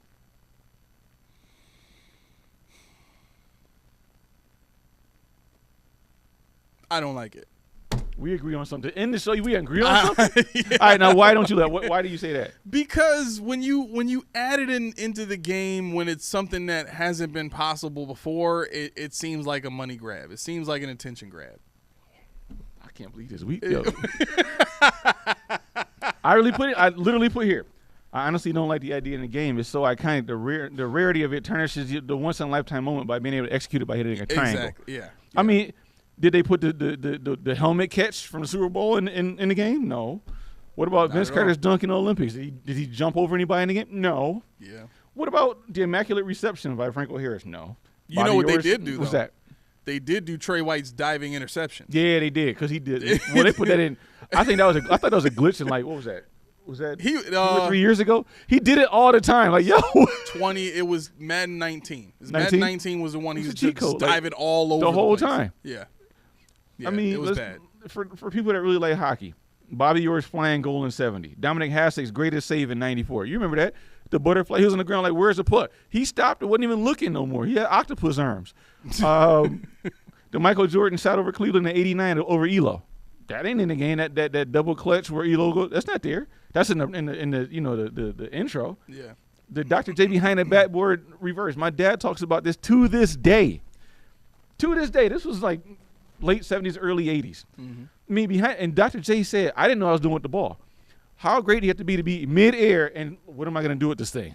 And still make the bucket. He'd be thinking about it. He's like, like those things me and Junie send back and forth with the little guy that keeps getting thrown all over the court. And the poor soup, he knows what I'm talking about. Is that the clips he be showing me when they be chopping the dude's head off? Yeah, they be like tossing him over the fence. It's just so stupid.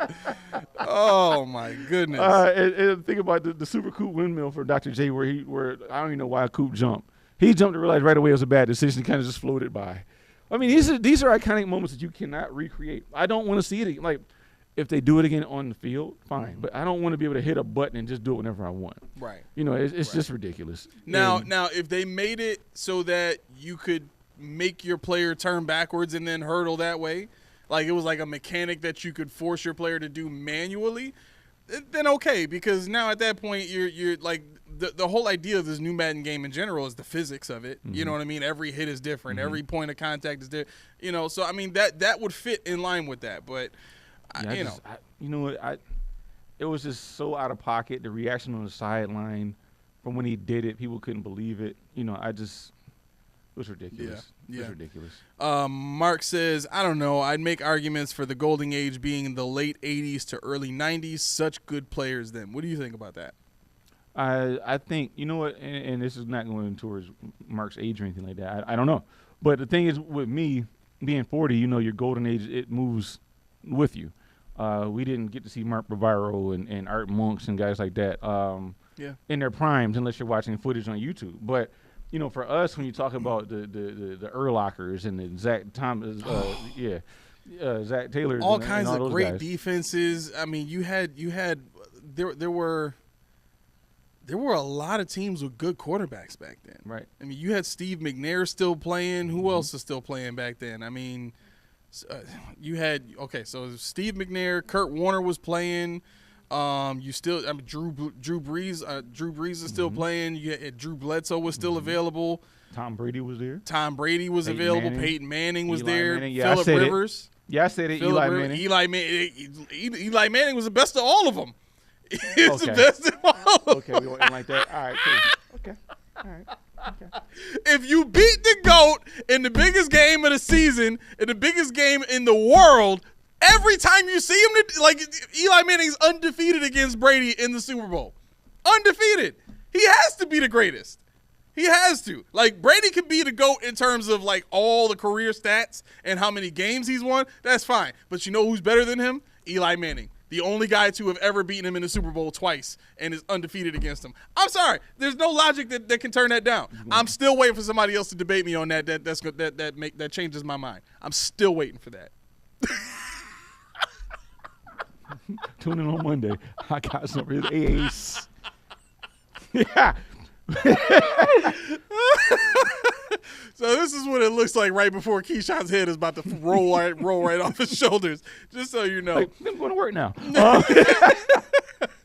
All right, what else you got in stuff? Is that it? Yeah, I got. You know what? We had stuff to get to today, but this show actually, without Mac here, we never know how it's going to turn out. True. So I had a bunch of stuff, but it actually bleeds into where Mac would enjoy it. So I'm glad we're going to end here. So how do you want to do this? You got to segue Let's just roll for the close. Let's just roll for the close. All right. I mean, you know, it's a rainy day outside, no sun in sight. My mouth is kind of dry though. It's real dry. Yeah. What?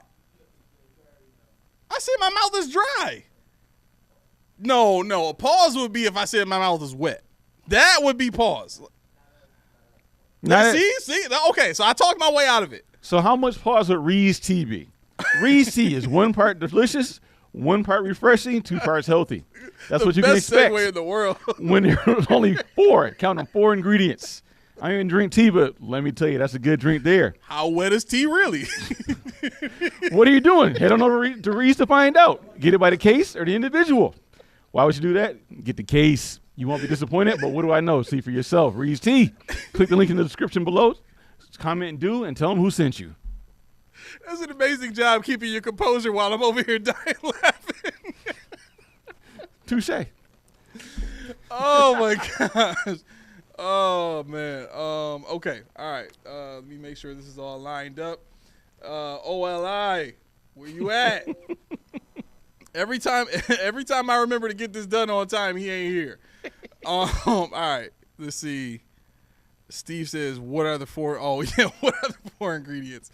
You got your speech down.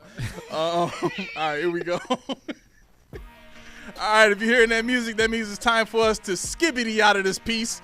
If you have not done so already, please, could you hit a like button? Could you hit a subscribe button? Hey, we got 451 people that hit that subscribe button. Yo. 451 people. Yo. 23 people hit that like button. We are almost there. If you still in the chat, hit that like button for us one good time. We got 49 more subs before we can get to super chats. And I'm like, I'm in the mode of like thinking like, what sound am I gonna hit whenever we get those? Like, so let me ask you what you think about this real quick. Mm-hmm. I think super chats need to be done in person.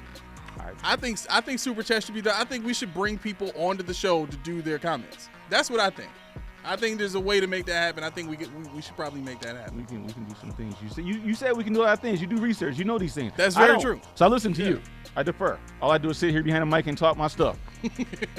All right. So if you haven't done so, also please could you hit that bell and make that thing ring-a-ling-a-ling so that you can get notifications when we send notifications. Like I've been in talks with my pop about Coach D's Corner, and he's going out of town again this weekend. So a lot of movement going on with college football and stuff like that. A lot of things going on with that, and my pop being involved in that. So we're gonna give him all the time and all the leeway to handle whatever he's got to handle. No pressure whatsoever. But when he does get a chance to come back, I need y'all to tune in because that is some great content that we get when he's on the show giving us breakdowns and film review and all that kind of stuff. If you're unfamiliar with Coach D's Corner, we got a playlist on our channel. You can go right over to that and check them out. I guarantee you'll love it. You better hurry up. We're going to get Coach Key's Corner in a minute. All right, my bad. All right, listen. Why does he do this? See, now I think he's doing this just to troll me now. He comes on at the end of the show to say McDermott for president. Oh, yeah. What's going on, Rich? Okay, so he's not Boo. Okay, good. No, it's not. Well, we don't know. We don't know. We haven't seen Boo. They haven't commented simultaneously. Boo, you listen, that's what I need to see. I need to see Rich and Boo comment right, like back to back. If I see that, like constant back to back, all right, y'all different people. Like, I need to see y'all talking to each other. Something like that would make a difference. Until then, y'all the same dude. Listen, this has been the Post-Podium Podcast, home of the All Truth, No Sodium takes. I have been your co-host, Aramis. And I love it and love y'all. 40 Keys. See y'all later. No doubt. Y'all have a great night. He said he on vacation in Florida and Boo cracking up.